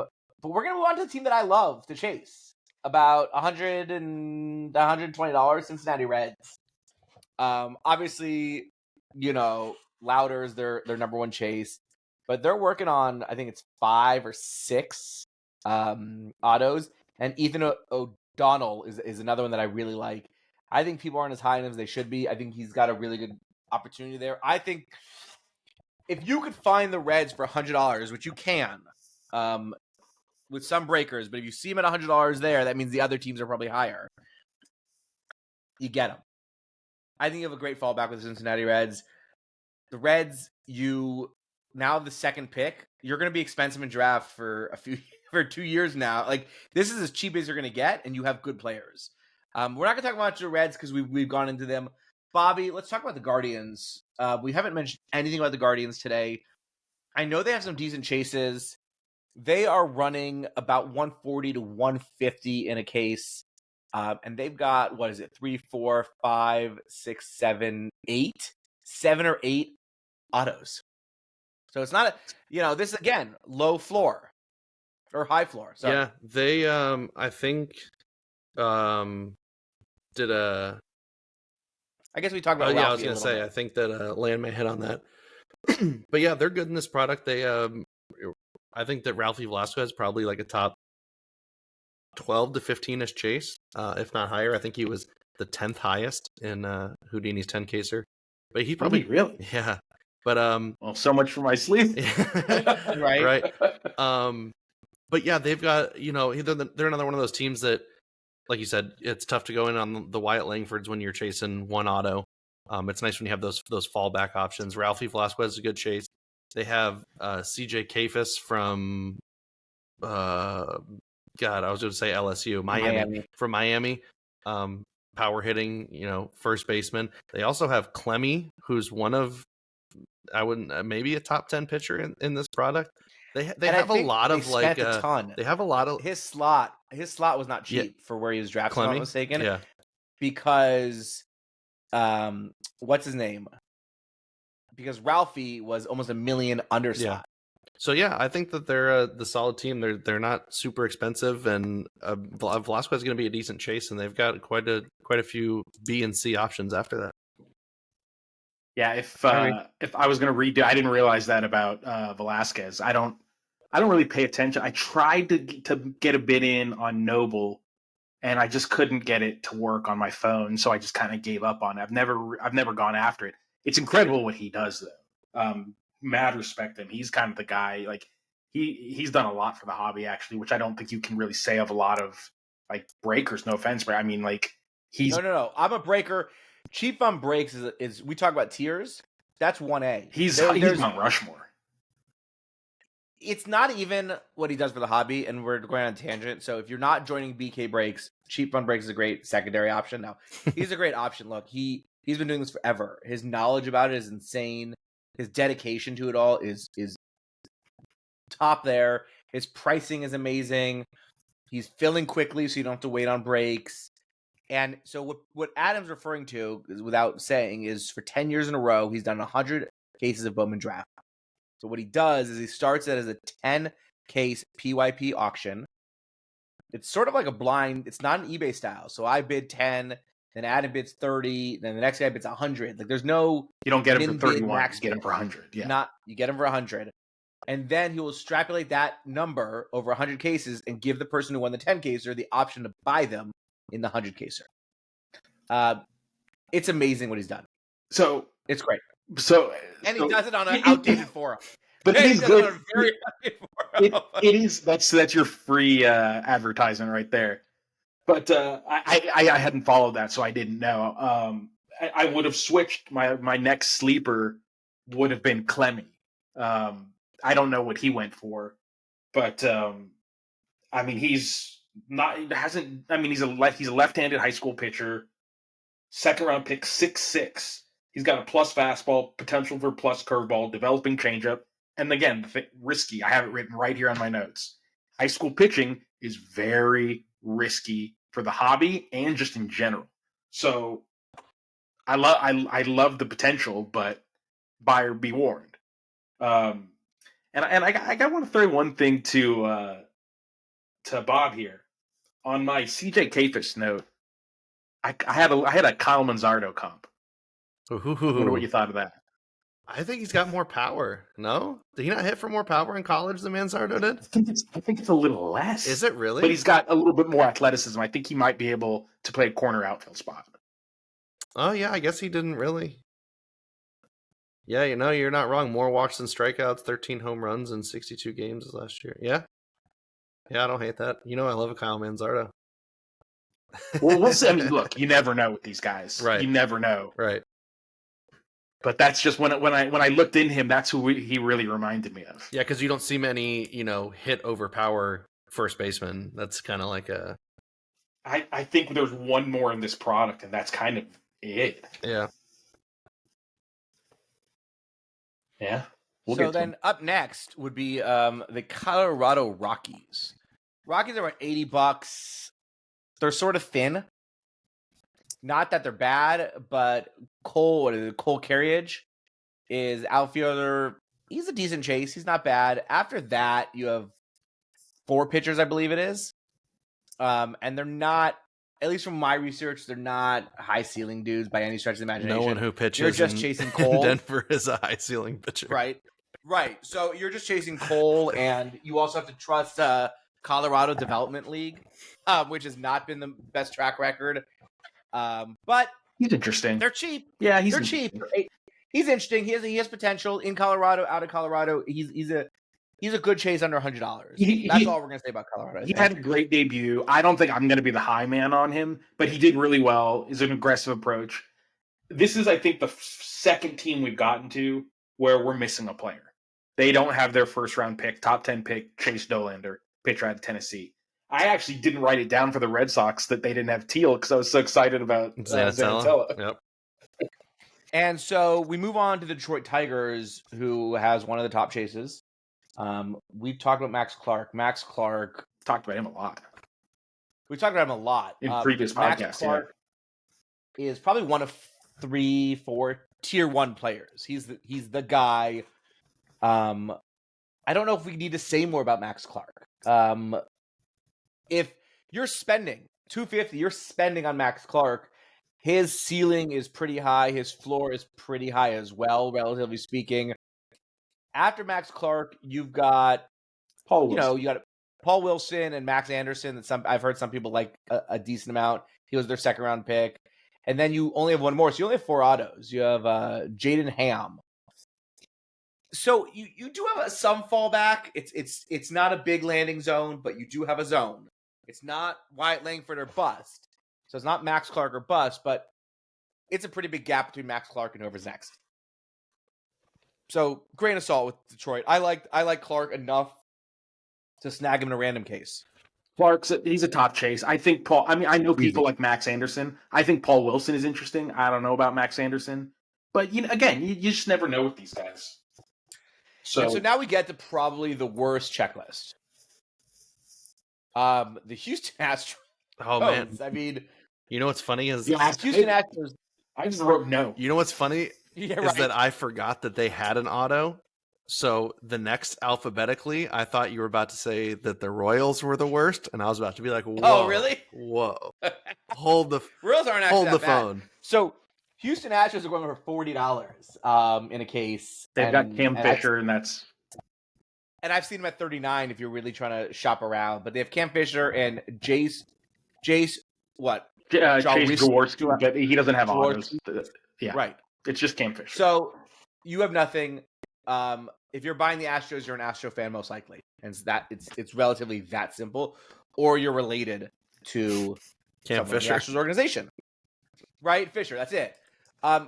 Kansas City, they've had interesting picks recently. I mean, we had in Bowman's and last Bowman Draft, we had what was it? Why am I blanking? They had Mazzucato. They had Gavin Cross. Those are their last 2 years. Lacey. It was Cross and someone else. Who was with Cross? Taden Wallace. Right, and some people liked Wallace at the beginning a lot. I think he died off, but so they had 2 in that chase. Mazzucato is back a little bit, but they're Blake Mitchell is pretty interesting to me. Catcher. Bobby talked about Mitchell because you have been offended if I said Casey was the worst pick. So I'm gonna let you take Land KC. would have two. Land would have two. 110. 110 if I recall correctly, when we did our catcher rankings, Land had him as a top 10 catching prospect. He was high man on Blake Mitchell. If we had Teal and Mitchell in this product together, it would have been a great. Like Land said earlier, you write risky next to first round prep pitchers. I don't know what the word is that you write next to first round prep catchers. Sound the alarm. Yeah, the track record is not good. But no, he's a great prospect. He's got great power. He's a good catcher. It's tough with the Royals. I have a hard time buying into the Royals personally. But I like him a lot more than I ever liked Caden Wallace or Gavin Cross or any guys that they've had in the last couple of years. So I'm excited to see what they do with Blake Mitchell because he's a talented kid. Yeah, and they have 5 other autos beyond Mitchell. They have Spencer Nivens too, right? Spencer Nivens, Hero Wyatt. Oh, Hero Carson Wyatt. Roccaforte. Yeah, Hero Wyatt's you like pitchers. That's an interesting pitcher chase right there. We go back to like the Guardians, sort of like so. I look at the Royals a little more. I like them a little more than the Guardians actually. As if you're chasing autos, because I think their landing pad outside of A is much larger. Well, they have a better A too. Right. Well. Yeah, I agree. And they're cheaper. My point is I like the Royals over the Guardians at a $30 cheaper price tag because they do have good B's and C's. Like they have good flyers at B's and C's. I like to call them lotto tickets, but they're flyers and they could be something. We don't know enough about them yet.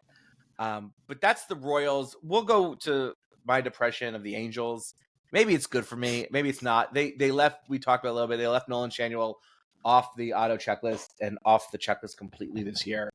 The Angels have, I believe, it's 2 autos, Rios and Redfield. Yeah. Camden didn't sign, did he?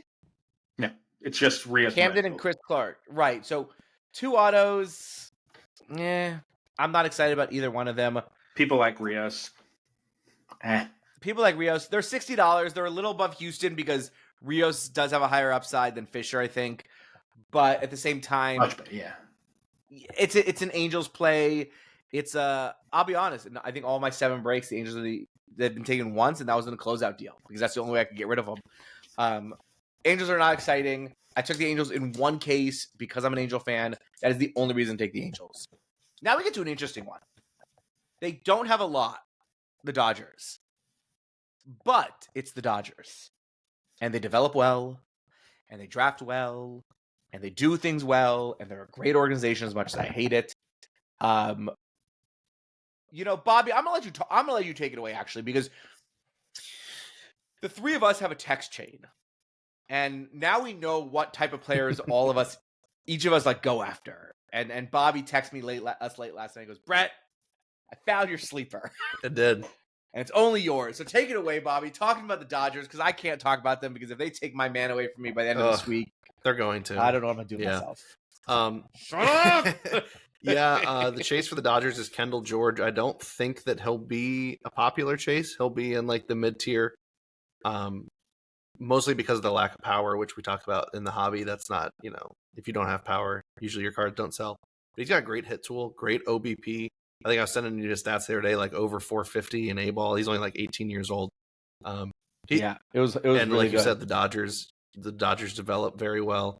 It seems like every year, by halfway through the season, they have someone from one of the Bowman checklists that you've never heard of. That's, where did this guy come from?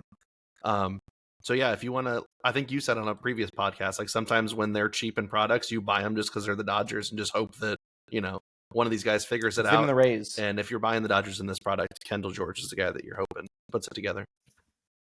And we're going to go to Miami. We're going to not speed up, but we don't want to keep you guys too long. Miami's interesting. They're at 120. Obviously, we talked about Noble Meyer as their chase. They do have Kemp Adlerman, Jack DeLeo, Andrew Lindsay. Lindsay's interesting. Emmett Olson's also interesting. They have a lot of pitchers. They're pitcher heavy, chase-wise. Now, if you love pitchers, here's your opportunity. I have them at 120. I've seen them as low as like 80, I believe it is, or 85 maybe. But that's about it. I mean, they're going around 110. I think I had to discount them once or twice to move them, but they're interesting. Adam, outside of Noble, do you like anyone? He's smirking, so the answer is no. I don't think Lindsay has autos, but he's a college closer. I think he's not really going to be someone we're chasing, but I don't think he has autos in this. I think it's just firsts. Emmett Olson, I heard, does have autos, but he's not on the Beckett checklist. For me, it's kind of Meyer or bust, though. I know some people like Brandenburg. I know some people like Alderman. Obviously, I really like Noble Meyer. They're the first team I grabbed in a break. So Noble Meyer signed for, we were talking earlier, he signed for below slot, and they used that savings they got Noble's the best right-handed high school pitcher in this draft, and they used the savings in the second round to get the best left-handed pitcher in the high school left-handed pitcher in the class in Thomas White, and he was not in this. And I was really I wanted to chase both of those guys. I don't know if you saw Wall, you were talking about, and they knew that. They knew that. When you were talking about Kendall George, I pulled out my old Perfect Game National Showcase notes, and there were some fun names because I knew Lombard. I wanted to see what I had written on Lombard. It wasn't much actually, except he's fast. But again, the hit tool could be good. I'm keeping us on track. I'm not going to let myself get off. But for me, you promise? For me, I'll try to. It's Meyer. I was hoping for Meyer and White. They both have, again, high school pitcher, risky, but they've got it. And they got time to develop. They're young. And I will just throw in, because I know that I've seen a couple people. I want to say that when I was looking at the prices, that Alderman was a little higher on the Houdini auction than I expected. Everyone can do whatever they want. I'll just tell you from a personal standpoint, if there's a player who it's, the swing and miss, but if he gets his hit tool together, he'll figure it out, and he plays for the Miami Marlins, don't go anywhere near him. I don't know how many times I don't know how many times you have to be burned by JJ Bleday and Jose Salas and Jacob Berry, and just literally just list the names of guys they drafted that haven't panned out. Pitchers are bust for the Marlins. And so here we go. I'm going to let Bobby again, because Bobby was pretty high on the Milwaukee Brewers. Brewers actually, to me in a weird way, might be the steal of the breaks. Sorry, Cooley. I did let you take most of them out of my 7 breaks. I think you have them 6. $60, $50 to $60. And they have some good players. They have some really good they have 2 worthy chases, especially at this price point. So I'll let Bobby talk about them. Yeah, and I mean, and we didn't even get Brock Wilken, which is, that's the bummer. That's the bummer. They would have been a really, really good team.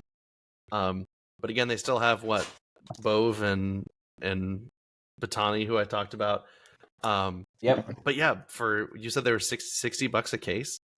They only have 3 players. They only have 3 that you're chasing. The third is a pitcher that we won't talk about, but Batani still falls in that same thing. When I was talking about how cheap that Zanatello went for. It's surprising to see teams that have like toolsy 18-year-old prospects be so cheap, because usually those are the guys that the hobby goes after. Now Zanatello probably has a higher upside than Batani, but he's still safer. Yeah, he's a little safer. Yeah, but for $50-$60 to get like a 17-year-old prep hitter, like I would take them in a break all day long for sure. I have we talking about. I have notes sometimes on guys for Batanti. I actually have more notes on Batanti than I usually try and keep it to one line for this one, and I have 2 on him. And the last thing I have written on the second line is super risky. Super, very risky. Super risky, but tools Bellinger tools maybe. Yeah, in terms of hitting. Yeah, that power is loud. It's just inconsistent for me. Yeah. So we're going to move on to the Minnesota Twins, who I also am sort of falling in love with slowly the more I read and the more I do things. I jumped on the Reds really quickly and I picked them in like 3 cases, and I don't have that much funds to like go crazy in every break I see. And now I'm like, oosh, I've actually been buying the Minnesota Twins. I like the Twins a lot. They have Brandon Winokur, sorry, and Charlie Soto. They only have 3, right? No, they have a few more than that. Sorry, Luke Keyshaw too. Mm-hmm. Luke Keyshaw.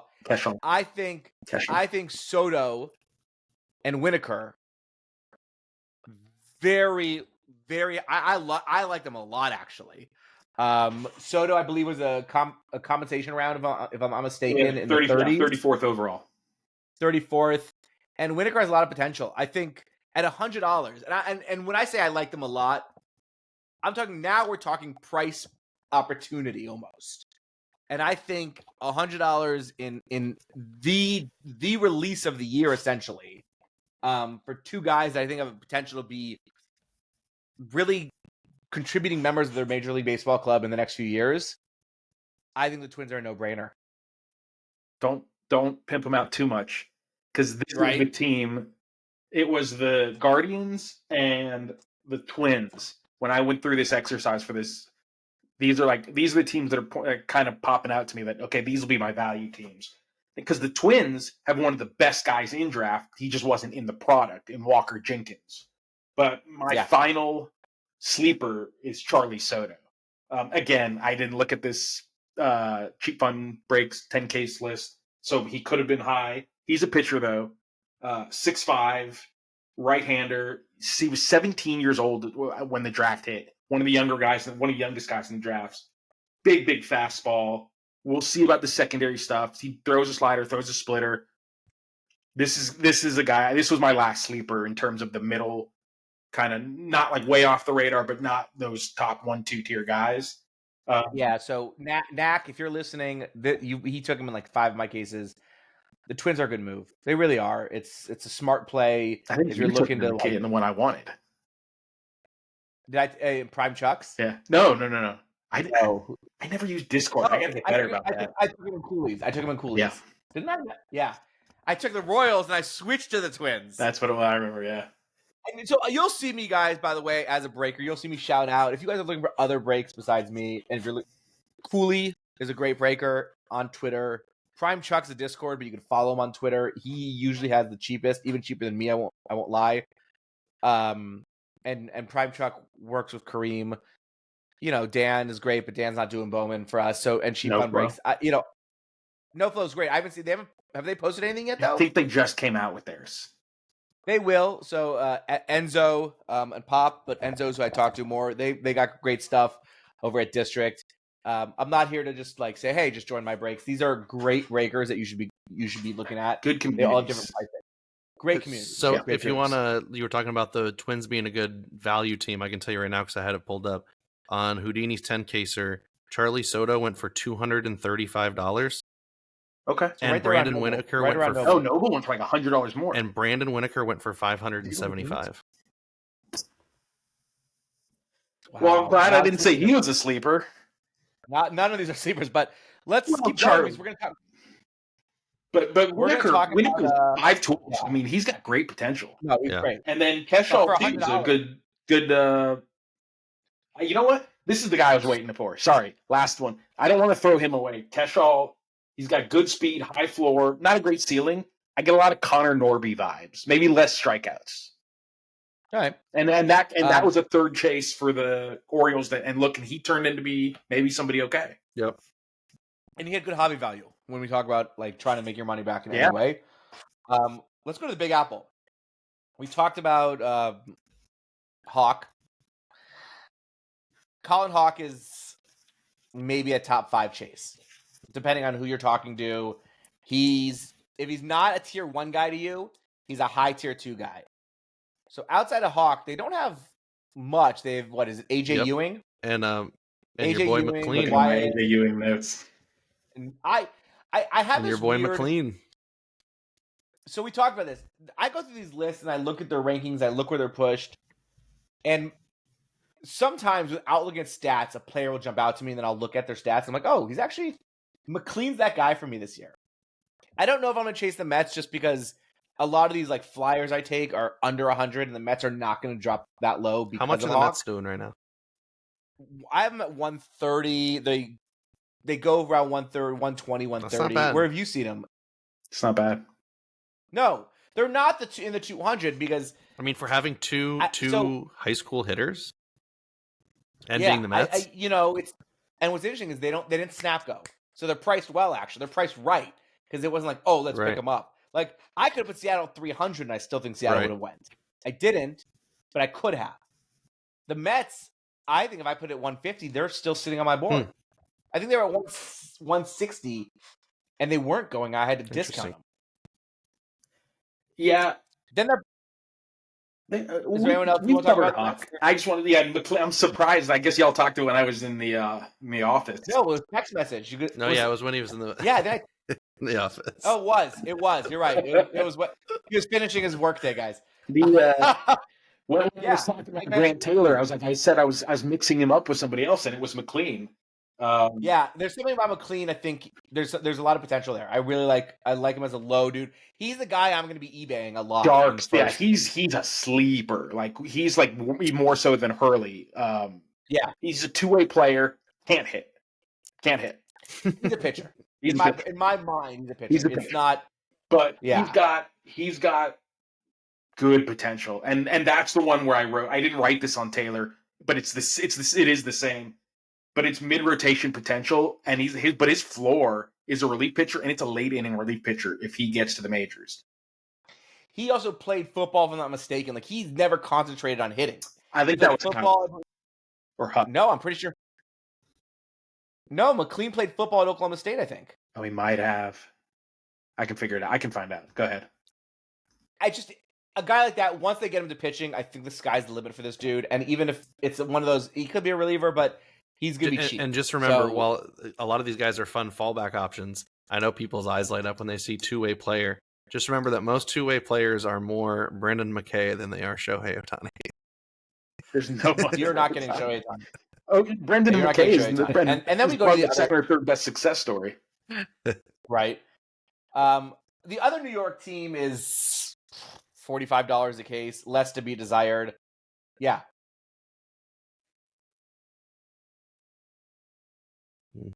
We never actually played. Okay. So, all right. So I knew you had some football background. So New York Yankees, they got Rock Riggio is, I think they're only auto, if I'm not mistaken. They're cheap and nobody's high. Nobody's high. Guy sounds like he's like should be on an episode of The Sopranos. That sounds like the right. So in the favor of time, we're gonna move on to the Oakland A's. Sorry, Yankee fans. We usually love talking about you guys, but we gave you the Soto talk, so we're done with you guys for today. Yeah. So talk to me about the A's, Landman. We talked about Jacob Wilson a little bit. What do you think about him, and what else do we have going on the Oakland side? They're $200 a case. They are one of the top 10 teams price-wise.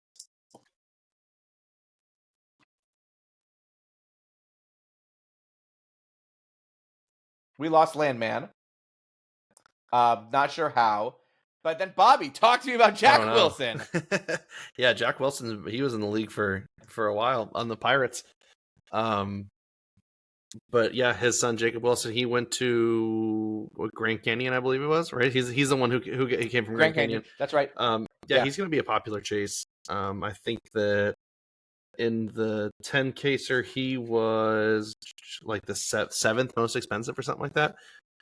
Yeah, so he'll be one of the top guys across the board. Has been the day one. He's more of like I think you talked about it with like Neto. You get like the grinder, the gamer, which sometimes doesn't translate to hobby value if you don't have like the big power and the big speed. But he's a great baseball player, is what he is. Yeah, I agree with that. Moving on. I mean, they don't really have much else. They've got Cole Miller, Jonah Cox, and Nathan Detmer. They're right. You're not buying the A's as that. I mean, they've got autos at least, so you're probably gonna hit something. The Philadelphia Phillies are always interesting. They had Crawford in their last product, which was great.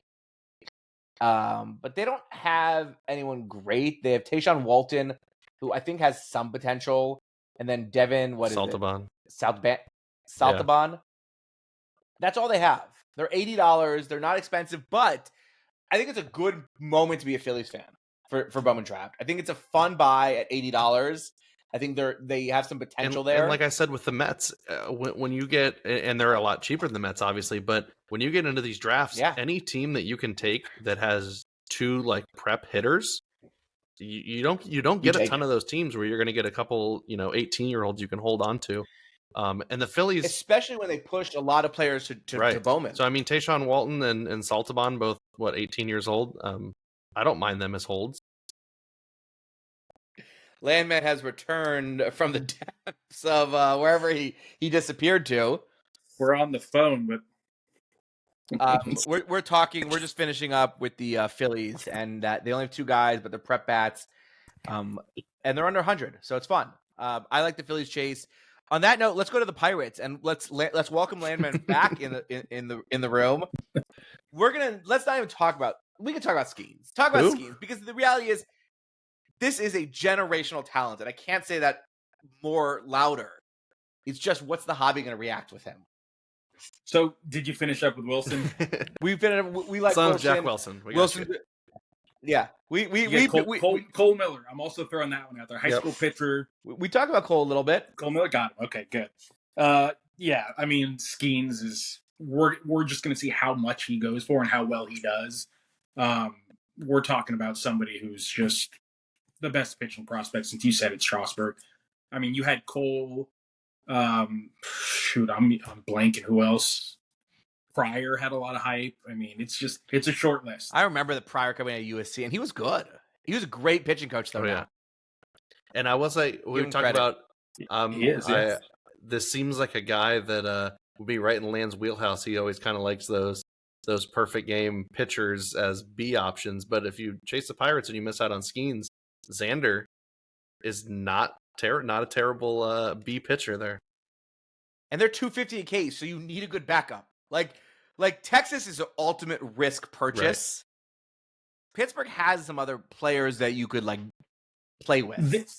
They do, and I'm going to have to do my makeshift setup again. But I do, in my notes, I do have Xander Muth. I think is how you say it.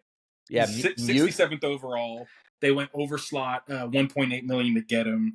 He's got a kind of a funky delivery. It's like a low 3/4 slot. Creates a lot of deception. There's a lot of movement on his pitches. High school right-handed pitcher. He doesn't throw super hard, 92, 94. It does top out at 97. Throws a slider. The changeup is a little too firm. It's kind of in the mid-80s. I want to see a little bit more separation in terms of velocity. It's kind of odd that you'll see the changeup higher than the slider. So it might be more of a slurve. But it's a very interesting profile for the scout in me. In terms of the hobby guy in me, it's a risky. Flip a coin. It's a high school pitcher, but that's a good call. I do like Xander Muth. And it's just a good name. It's a great name.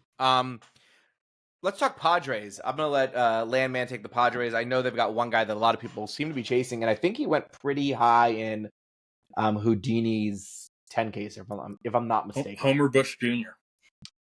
Yeah. I mean, people like Homer. He's not. Homer made my list. Homer's not like he's a fine B. He's a very fine, and they're 110 a case, so they're not that expensive. You might be able to snag them under 100 if you wait long enough on some breakers that can't fill quick. But talking about Dylan a little bit, because it's Dylan Head. He was the 25th overall pick. He's a center fielder. It's plus speed. Guy can fly. It's plus defense, and I think he has a chance to be a plus hitter. It's below average power. I think maybe 10 to 15 at best. It's not a lot, but in terms of real life value, I think he really has a good chance. And as far as a high school outfielder goes, I think the floor is a little bit higher. Again, it all hinges on the hitting. If he gets that plus hit tool, then he's a really good player. If not, I think he still has a floor as a fourth outfielder, which maybe isn't what you want to hear. But guys like this tend to have a little bit of a longer leash. So you get these high school guys take a little bit extra sometimes. There's a little bit more in terms of development and getting there. But when you've got guys who have not one, but two carrying tools in terms of his speed and his defense, he's going to get a little bit longer leash. Like Leody Taveras was a guy who is kind of similar. Juan Pierre. Yeah. Well, hey, but Juan Pierre had what? A 10-plus year career? Well, I don't know if anyone's hunting his Bowman Chrome first, but there's value there, and I think there's a leash there that's pretty good. And Homer Bush is another guy. He was in the 4th round. His dad was a journeyman, quad A type guy. He's also plus speed. I think it's a solid hit tool. Not a lot of power, but he's got the frame for it. He's 6'3", 200, so he's still a little bit lanky. He needs some strength, but it's kind of a funky swing. I was getting to the end of it, and the video wasn't loading, so I had to kind of go off memory on him. But he actually went in college. I think he's a Texas guy, and he went to college with Jake Wilson, Grand Canyon. So he's a flyer, but we'll see what happens with him. It's definitely not super off the radar. I mean, his dad made the majors. He's got the bloodlines. He's got, again, some tools that can get him there, but I want to see him kind of iron out the swing a little bit. And so now we're going to get into 2 expensive teams. Next up is the San Francisco Giants. I'll talk about them just because I took Eldridge pretty early on in our draft. I love Eldridge. I think everything about him tells me major league player. So I'm not going to talk much about Eldridge. They do have other options. Cole Foster's not horrible. He's shortstop. Joe Whitman they've got. I think they have like 7 other autos. I know for Factory, I'm going to shout out Maui. Maui is a Tennessee alum. Factory is chasing Tennessee alums. If you guys pull any of these dudes, I think it's Factory Jones at Factory Jones on Twitter. Hit him up. They've got a good checklist. They outside of Bryce, it gets a little dicey, but they've got good fallback. And I think Bryce is worth the chase. I think he's that good, and they're under $200. So I think if you're looking for someone in that second tier team, I think the Giants are a great second tier team to go after. But they could all flop. I don't think it's going to happen that way. I was a little disappointed we didn't get Walker Martin, their second round pick. And we're going to talk about that a little bit before we, I hope we don't forget about Bowman. We're going to talk about Bowman because I'm more excited about Bowman than I have in a long time now. So we're going to take the good with the bad. I want to try to be optimistic. Talking about the Mariners, Bobby. The Mariners are $260 a case. They are the second most expensive, second or third. They switch off at the Pirates, but they've got options. If you want to go, if you're going on a dating show, you want options. If you're going on a dating show, you want the Seattle Mariners. Yeah, I would say, for me personally, if they were the same price point, I would take the Mariners before I would take the Pirates. Just, I and no disrespect to like Paul Skeens, or it has nothing to do with him being a pitcher, but they have 2 guys. I'm not as high on Ty Pete as a lot of guys are, but I mean, him and Colt Emerson will both be top 10-ish chases in this product, top 12. So I mean, there's not many teams. The reason they're priced so high, you're not going to find 2, 3. Yeah, what they had 3 picks in the top 30? Crazy. 30. And they all made it. Yeah, and I mean Colt Emerson, my favorite. We'll see how his cards price out. He's more of like a we talked about him. I think I threw him in as an honorable mention when we did shortstops, actually. Yeah. But he's a guy who, we love the profile. He'll be the hit, the on base, the power.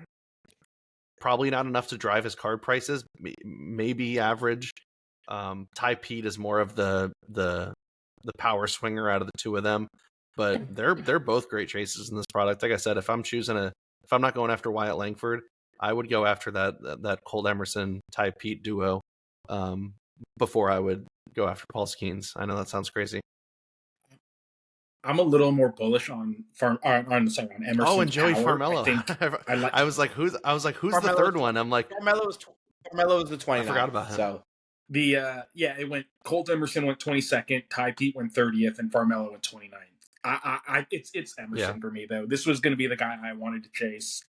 I keep gravitating, I guess, towards Mariners guys. I like Celestin, but I didn't. He wasn't a value play. I loved Gabe Gonzalez. I loved Cole Young. I never got in on Cole Young. I think Emerson might be better than Young. At first, I wasn't so sure, and the more I looked into him, I like him more. I think I do too. I think it's plus hit. He's got a chance for all 5 tools. It's hit over power, but I think there's power in there. I'm maybe going out on a limb that I think it could be 2025. But he had a great debut, good IQ. I really like. I think Emerson's got it, and Ty Pete's like you said. I'm not going to go. He's just they're all plus athletes. Ty Pete pitch. I saw him pitch a perfect game. Then he had a shoulder injury, so he scrapped 2A. But he's one of the youngest guys in the draft. It looks like he's going to have plus power. And Farmelo was their compensation for Julio winning Rookie of the Year. And now he really didn't play much in his debut. He was at the Complex League, I think, but he didn't get in any games. And then he got a quick stretch in the playoffs for, I think, it was Modesto. But it's a good power speed combo. He's a plus app. All 3 of these guys are plus athletes. It's crazy that they wound up with all 3 of them. They all signed, and they're all in this product. I mean, a lot of teams are missing their best guys, and they got all 3, and it's like, okay, let's load Seattle now. I wouldn't blame anybody. Yeah, for Colt Emerson came up with a couple of big hits in those A-ball playoffs. Those games. Let's move on to St. Louis Cardinals. Dan Speed, I know you took him a little bit, and people, for some reason, people are hating on the Cardinals in draft. I don't think they're as bad as people want to say. I like Chase Davis. I'm also biased because he played at U of A. They've got 4 autos, if I'm not mistaken. Chase Davis being their best option. Outfielder, drafted out of Arizona. He was really good in Arizona. I mean, he hit 360, 21 home runs. He's a good player. They also have Travis Honeyman. Honeymoon, yeah. No, Honeymoon. I wrote down Honeymoon. Finally, it's not me. We turned. Well, if my fiance made it this far, there you go. You're on my mind. Zach Levinson, outfielder as well. So we're looking at 3 outfielders for them. And then Jason Savakul? I don't think he has autos. Does he not have an auto? I think it's just Levinson, Honeyman, and Davis. So I think, look, they only have 3 autos. It's not a ton, but I think they're all hitters.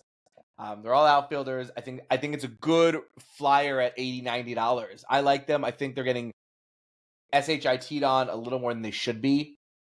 But Cardinal fans, I think this is your time to get them. Under $100. I got people who are like, oh, the Cardinals should be $50. I'm like, no. The New York Yankees are $50 and they have 1 chase. The Houston Astros are $40 and they have 1 chase. You're not going to get this team with 3 chases that are all batters for that cheap. It's just not going to happen. I think coming out of the draft, people, myself included, expected them to be one of the higher priced teams. And then Chase Davis struggled. Again, small sample size, but it's plus power. And yeah, there's swing and miss, but people put too much stock. This is going to be a steal. Like, I agree. He whether he makes it or not, he should not be this price. And Travis Honeyman is, I mean, he kind of gives me Alec Burleson vibes in terms of player value. This should have been a 140. He can play. This should have been a 140 team, in my opinion. So not a huge jump, but this should have been higher than 90 or 80. Get him, guys. If you see him at 70, 80, take him. Next up is another, and we're going to let Bobby talk about him. It's the Rays. We talk about the organization as like sort of a blindly take organization. And they're not being taken as quickly as I would have expected. But talk to me, who the Rays what are they holding priced back at for us now? Oh, sorry, yeah, I got them at 120 a Yep. case. Yeah, they're one of those teams that we talked about them before. They're almost like I don't really care who they draft. I just you just have like a blind faith that these Rays prospects will figure it out. But their chase is going to be Braden Taylor from TCU. I believe he struggled in his pro ball debut, right? Like Lan said, these samples are so small, and these guys have so much going on when they get drafted. You can't put a ton of stock into what they do. But he's going to be the main chase. I think that he is probably someone that the hobby will gravitate towards if he starts hitting the ball, the way that I think he's going to be hitting the ball once, the Rays stick their fangs into him and give him a little bit of that, whatever they do down there. But he's not really the only guy. You talk about teams that have good fallback options. You've got Adrian Santana, 18-year-old shortstop. You got Colton Ledbetter, who's a great player. They've also got what's his name from LSU, right? Trey Morgan. Trey Morgan, the third. That's what, 4 hitters. You get a prep shortstop. You get a proven, Big 12 bat that was a first-round pick. They're a steal at $120. Santana's defense is supposed to be phenomenal. So like a guy like that could ascend pretty quickly, relatively speaking, especially because they have some shortstop issues out in Tampa Bay that we won't talk much about. All their guys got in it. I really like the Braves, actually. And Braden Taylor, he had a lot of swing and miss in his debut. It was 25 games, 3 at Complex, 22 at low A. Or there's no low A, it's just single A. There used to be a low A. I mean, he struck out 32% of the time and walked 14.5 at A-ball. He had 5 home runs in 22 games, had a 141 WRC plus. He can not a swing great it. batting average, but his OBP was 354, slugging 512. I love Brandon Taylor. I mean, he was the one guy I thought we should have talked about in our draft, and we just didn't. He just missed, and that was who I should have taken over Zanatello, but I just he was one of those guys that like I remember watching the MLB draft. And I was like super on the fence about Braden Taylor, and I was like, man, I wonder who's going to take him. And as soon as I saw the Rays take him, I was like, that's a good spot. If the Rays like him, I like him. So Rays 120 a case, and now we're getting to 2 or 3 teams left are pretty interesting. One we're still not going to talk much about. We got the Texas Rangers. We've got the man White Langford, 350 a case. Seen him as high as 375. We've said enough about Wyatt. More than that. I haven't seen anyone in the 4s, but I also don't look that much because I know for a fact if you add up my prices, I believe I'm the second cheapest case in the market, and that's by like $40 to Prime Chalk. So I don't look at other people's because if you're overpricing, then... And I will say there's enough meat on this bone that you shouldn't be pricing more. If they're pricing more, they probably don't have direct distribution, and they actually have to, so I'm not gonna say they're trying to gouge anybody. But... Wyatt Langford is worthy of 400, just like Jackson Holliday was 450. Like he's worthy of it. We've got nothing more we can say about Langford. Superstar in the making. Hopefully, he gets traded to a better team. Then we have again one of the most boring teams this year, the Toronto Blue Jays. They're so boring that they are in negotiations to try to sign Shohei Ohtani. Because they have to make up for, they know draft is being released, and they didn't want anyone to talk about how bad they are at draft. They're at $60. They're in that New York Yankees, Houston Astro, Angels. I'd probably take the Angels over those 4, actually. And then the Blue Jays, and then I'd do Yankees, and last I'd do Houston. I can't say much about Toronto.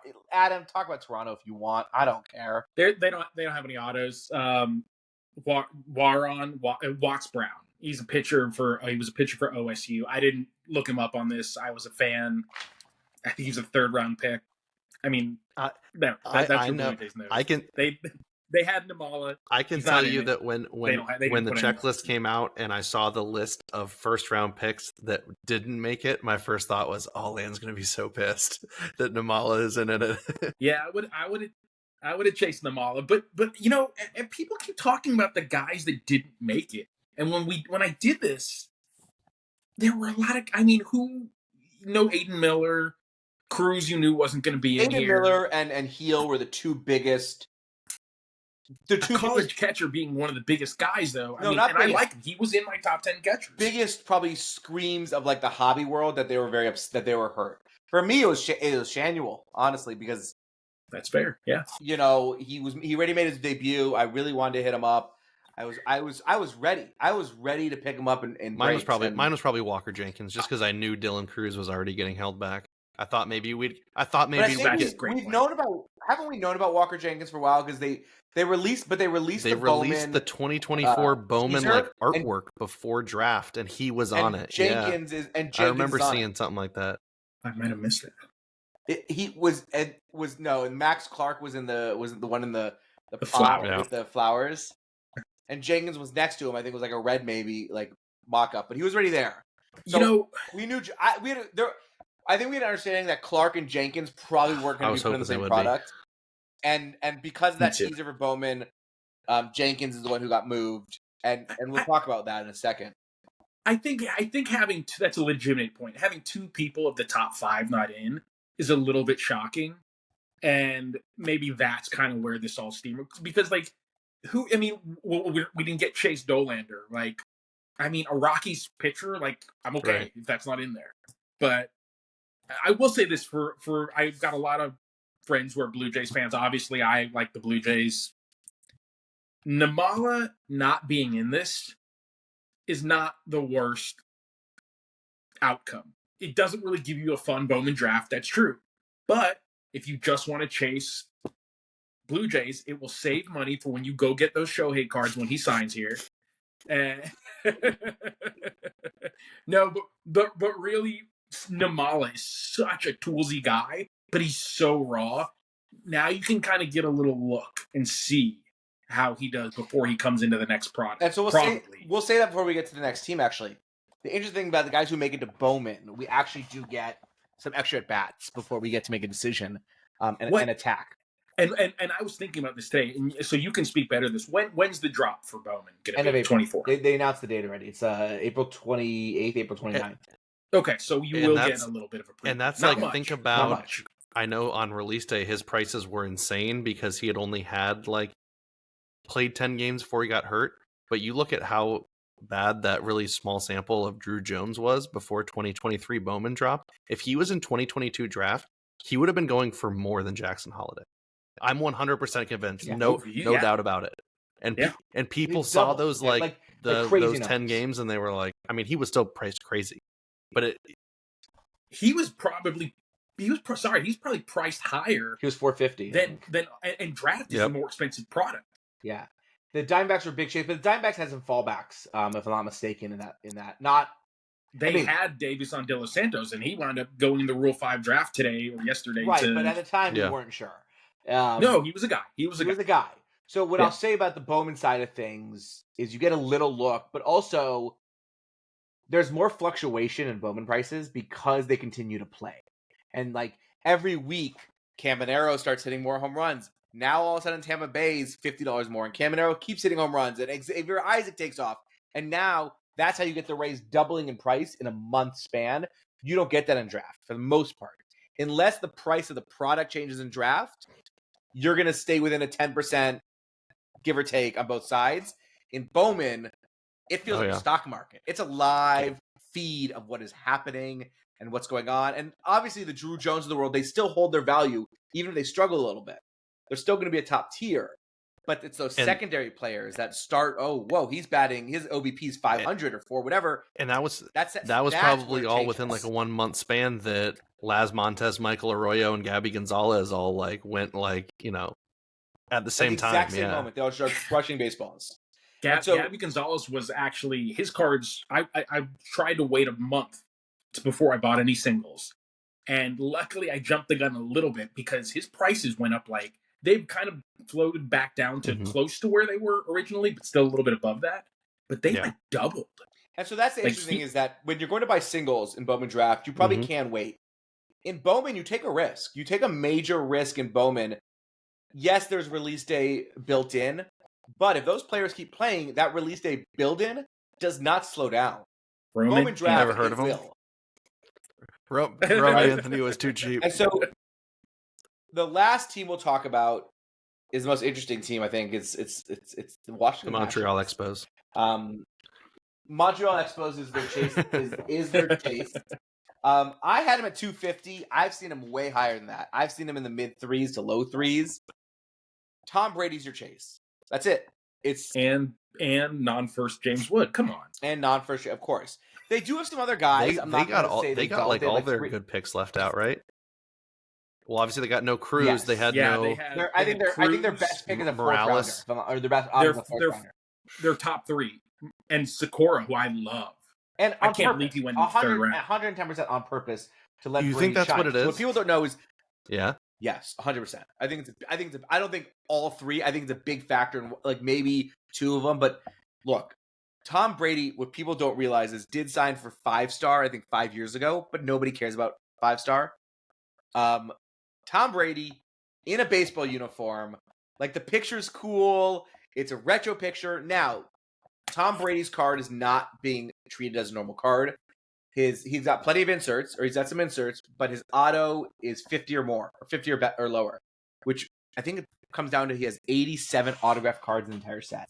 So he is super rare. You could look up his odds and you could figure out how many golds are in jumbo, HTA, and super jumbo. We know according to their odds, the super fractor is in jumbo. They have messed up before, so that's possible not to be the case. And so Brady's the chase. He's going to be super rare. He's going to be really fun.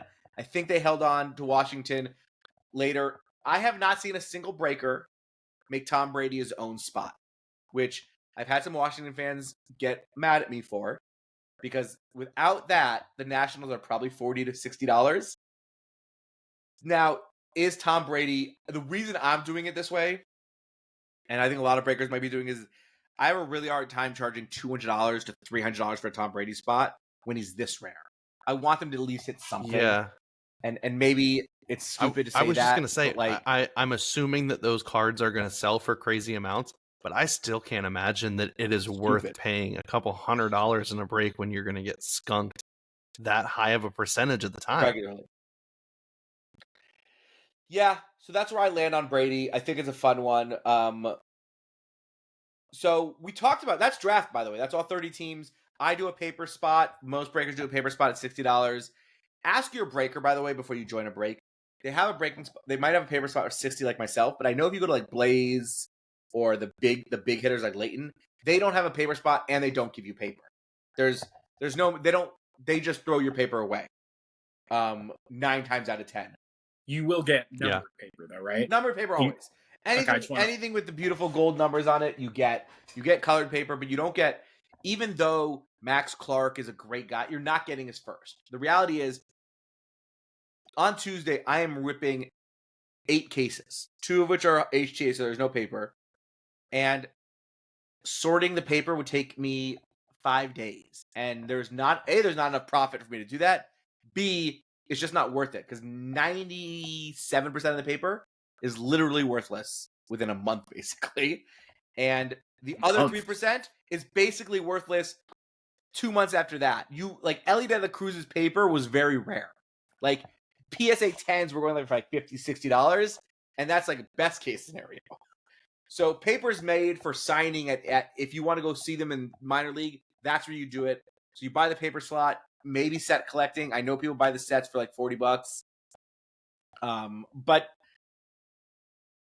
Bowman, I love Bowman Draft. Bowman Draft is my number 1 product. It's not even close. I'm so excited about Tuesday. I think the cases are getting here on Saturday, so I'll have them. You know when pre-order's supposed to go out? Any day now. I know they're holding mine. Because are we singing Happy Birthday to Landman, by the way? It's Sunday? Is it Sunday? Is your birthday? Do I have it right? We'll keep it to the text chain, but it's coming up. It's coming up. It's not Sunday. So happy birthday to Landman. I know he's hoping for the rip. My guess is they get shipped out Friday. Mine won't. They If always I had hold to mine. guess. Bastards. Right, yours will probably be a Monday. No, still Friday or Saturday because it releases on Tuesday. So it could be tomorrow. For me, it could be tomorrow, honestly. But I got Inception. I maxed out on the single boxes. Whatever it was, I maxed out. My problem here is I have to pay taxes. So like the cases don't make sense. After I buy a case, the jumbos were like $4K. I can't turn a profit on that. And I'm not cool enough to rip a case on my own. Like Butt Bowman over there. Shout out! I'm trying to shout out all the crackheads just so they listen to the podcast. Like I'm like, yo, you got to listen. I talked about you. Name drop. So I just run down the list of people that are in there. So it should be out soon. What I was saying is I'm big drafting. I think Bobby mentioned this, and he's turning tide. As excited as I am for Bowman Draft on Tuesday, I'm that much more excited for Bowman. Man, Bowman's. But Bowman used to be like one of my least favorite. It's really turning. And so, what people don't know is I'm taking a 10-year anniversary trip in April. So I'm sitting here getting I'm ordering 10 cases is my goal, which is what I did essentially for draft. And all I said to my wife is, it sounds weird. If Bowman comes out, we're on our anniversary trip. I'm gonna lose a lot of money. Like relatively speaking, I missed this win. I mean, I'll be able to make fine, but it's a big difference between release week and second and third and fourth week. Luckily, you got to hire an intern. I will be back in time to rip it live and on opening day. But I'm really excited about Bowman. The Shanuel news, if Cream's right, and I trust him, he's a brilliant guy in the Bowman world. It's a little disheartening for me. I've heard it from a few other people. I makes me sad because I was a big chase in Neto. I got some great Neto cards. I've got some Detmers. Those were our first round picks. We just got the 8th pick. We're supposed to get 6. I'm very upset. But everyone wants to talk bad that we left so many people out of Bowman Draft. Tops, I think you did a fine job. I like this checklist. I think there was great chases for everybody. I think Adam hit on the nail on the head, though. It's more expensive, not by a substantial amount, but it's more expensive than last year. But break-wise, it actually makes more sense this year. It's a little evened out. It's not. I don't think it's too expensive. I think there are affordable chases, and I think it's gonna be fun. And it's gonna make Bowman more fun. I think a lot. You're more invested when you know the college and the high school dudes. And I believe you get some international guys in Bowman. Like you did get Churio, and his autos obviously didn't make it to the print run. Caminero, Wander. A lot of the top guys somehow make it to Bowman. So you get the top 5 to 10 international guys, and now we have 2 top 5 picks, 17 first round picks or 12 first round picks, I think it was, and 23 top 50 or 21 top 50, plus 5 to 10 high international players. That's exciting. And I know I'm not talking bad about tops. I would love to see Bowman Chrome just cut, personally. I just think there's no point of it. I don't like it. I think it's not that I think it's too risky of a chase for most of the hobby. I get it. Yeah, it makes sense. It's a cheaper chase, though. It's nice. It's cheaper, but there's no fallback. There's no fallback in Chrome. These guys either pan out or they all disappear. You look historically across the 3 Bowman products, Bowman Draft, Bowman Chrome, and Bowman Hobby. The biggest delta between release price to now price, Chrome is the top 5 slots, and number it's one's got to be 21 Chrome. That's. But you know that off the top of your head. That's. But 21 Bowman was worse. Yeah, 21 So 21 Bowman was down bad. year. Draft 21 was good, Bowman. 21 Bowman is terrible. I would see multi-breaks that with guys I love and great prices, and I was I don't want anything in there. And it was bad. I think a lot of people are complaining in the hobby, and I give people homework. Find the good in it because it's still fun. We are a bunch of adults opening pieces of cardboard with other grown men's pictures on them, and we're sitting here making a 2-hour podcast about it. What are we doing? That's how I look at it. It's enjoy it, you guys. We're gonna have a fun chase in April. We have a fun chase in December, and Bowman Draft is gonna fill to April. It's gonna be relevant until April and then some, but it's gonna be great. And we have a lot of good things, a lot of young talent. It's fun to see these two-way players. They're not Shohei, but like the thought of them is fun. It's intriguing. And so I think Topps did a good job this year. I appreciate them. I think they made Inception better. With the I don't love Inception, but they got these rookie milestone cards. I'm gonna say this on a podcast, and I think the worst product of the year had the best insert of the year. The rookie debut patch is maybe the greatest card Topps has put out in a few years. Yeah, the worst product is Bowman Platinum, though. Bowman, that's not a real product. That's a retail product to me. Like that shouldn't be opened. Like for the most you're part. gonna say those money in the bank cards. Oh my god, that makes me sick. But the rookie debut patch is probably one of the greatest additions I've ever seen. Like the thought process of it, and it's removable from the jersey without ruining the jersey. So the players get to keep their debut jersey, but we get the patch. And I think that's an awesome thing to think about, that if you get Jordan Walker's, he probably has the jersey hanging, you have the patch. That's a cool connection.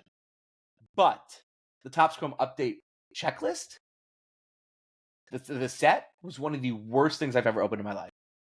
Like I can't. Some guy tried to convince me to buy 6 jumbo boxes off him last week for like $100 under market value, and I couldn't do it. I didn't rip any of it personally, and they've got some of my favorite. I mean, Bobby Miller, I really like. Love I love Rayon Rocchio. Like, I'm just gonna buy like a radiating rookies and call it a day. Like, I can't rip that. And I'm not talking bad about Topps. I think you did what you can. My problem with it is like it's a set building thing, and you got a bunch of like relief pitchers that nobody wants signing cards. Like, it's nothing against these guys, but there's no place for them to sign cards. Like, let's move on from that. I love the black and white mini diamonds or whatever. It's like, I think if you look at the print run, some are like 12 technically. But so I'm saying this because I've seen a lot of bad stuff on Twitter about Fanatics and Topps and pricing and all that kind of stuff. You guys, let's stop. Just enjoy the hobby. If it's too expensive for you, I get it. Find another way to be involved. But just like my feed, and I'm sure Landman and Bobby's feed is like, this is too much. I love it. Smash or pass. And everybody's like, pass, pass, pass. And the breaks coming out. All those same people are smashing their brains out. Like, we are grown adults, men and women, and then children. This is like this one space where I have Dearman. I'm giving Dearman a shout out. 16-year-old kid. I'm not going to name it, but I have a 65-year-old buddy in this hobby that I talk to regularly. Like, that's the delta we deal with, and we all love the same stupid but great things that are baseball cards or sports cards. And like, just enjoy it. It's Bowman Draft season. I could not be more excited to have this product coming out, whether you like the checklist or not. So I want to appreciate Max for putting out his write-up. It's a great write-up. It's not as good as how we talk, but it's a great write-up. So if you guys want to read more, go over to his page. All the breakers I shouted out: Enzo, No Flow, Cooley, Cheap Fun Breaks, Prime Chuck, Dan. I know you're not doing much, but Dan's speed is not doing much, Bowman, but he's going to have Topps Chrome Black, which is going to be fun this year as well. Bo, yeah. Boat. Well, Boat, I can't. No, Boat is the greatest breaker of all time, and he doesn't even want to know it. If you guys love stack breaks, Boat is the GOAT, period. And Boat and Breezy are the cutest couple on Twitter. Agreed. 100%, right? It's not even close. Find your breaker, find your community. If it's not on Whatnot because of the drama they go through, there are so many options. But get in it because there are cheap ways to do it.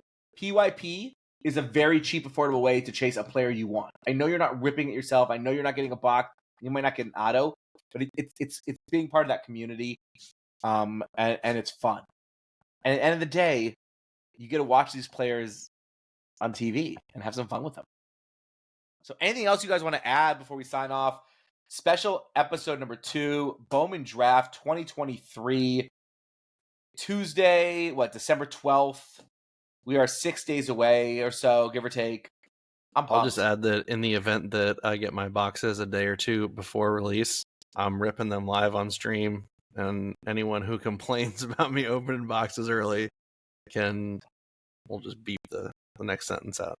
So if you guys want to see that, at Biggs Bob Cards. I love the people who are like, he will do it. You should be opening boxes before release time. My belief is if Topps Direct sends it to you, for sure, you have the right to open it.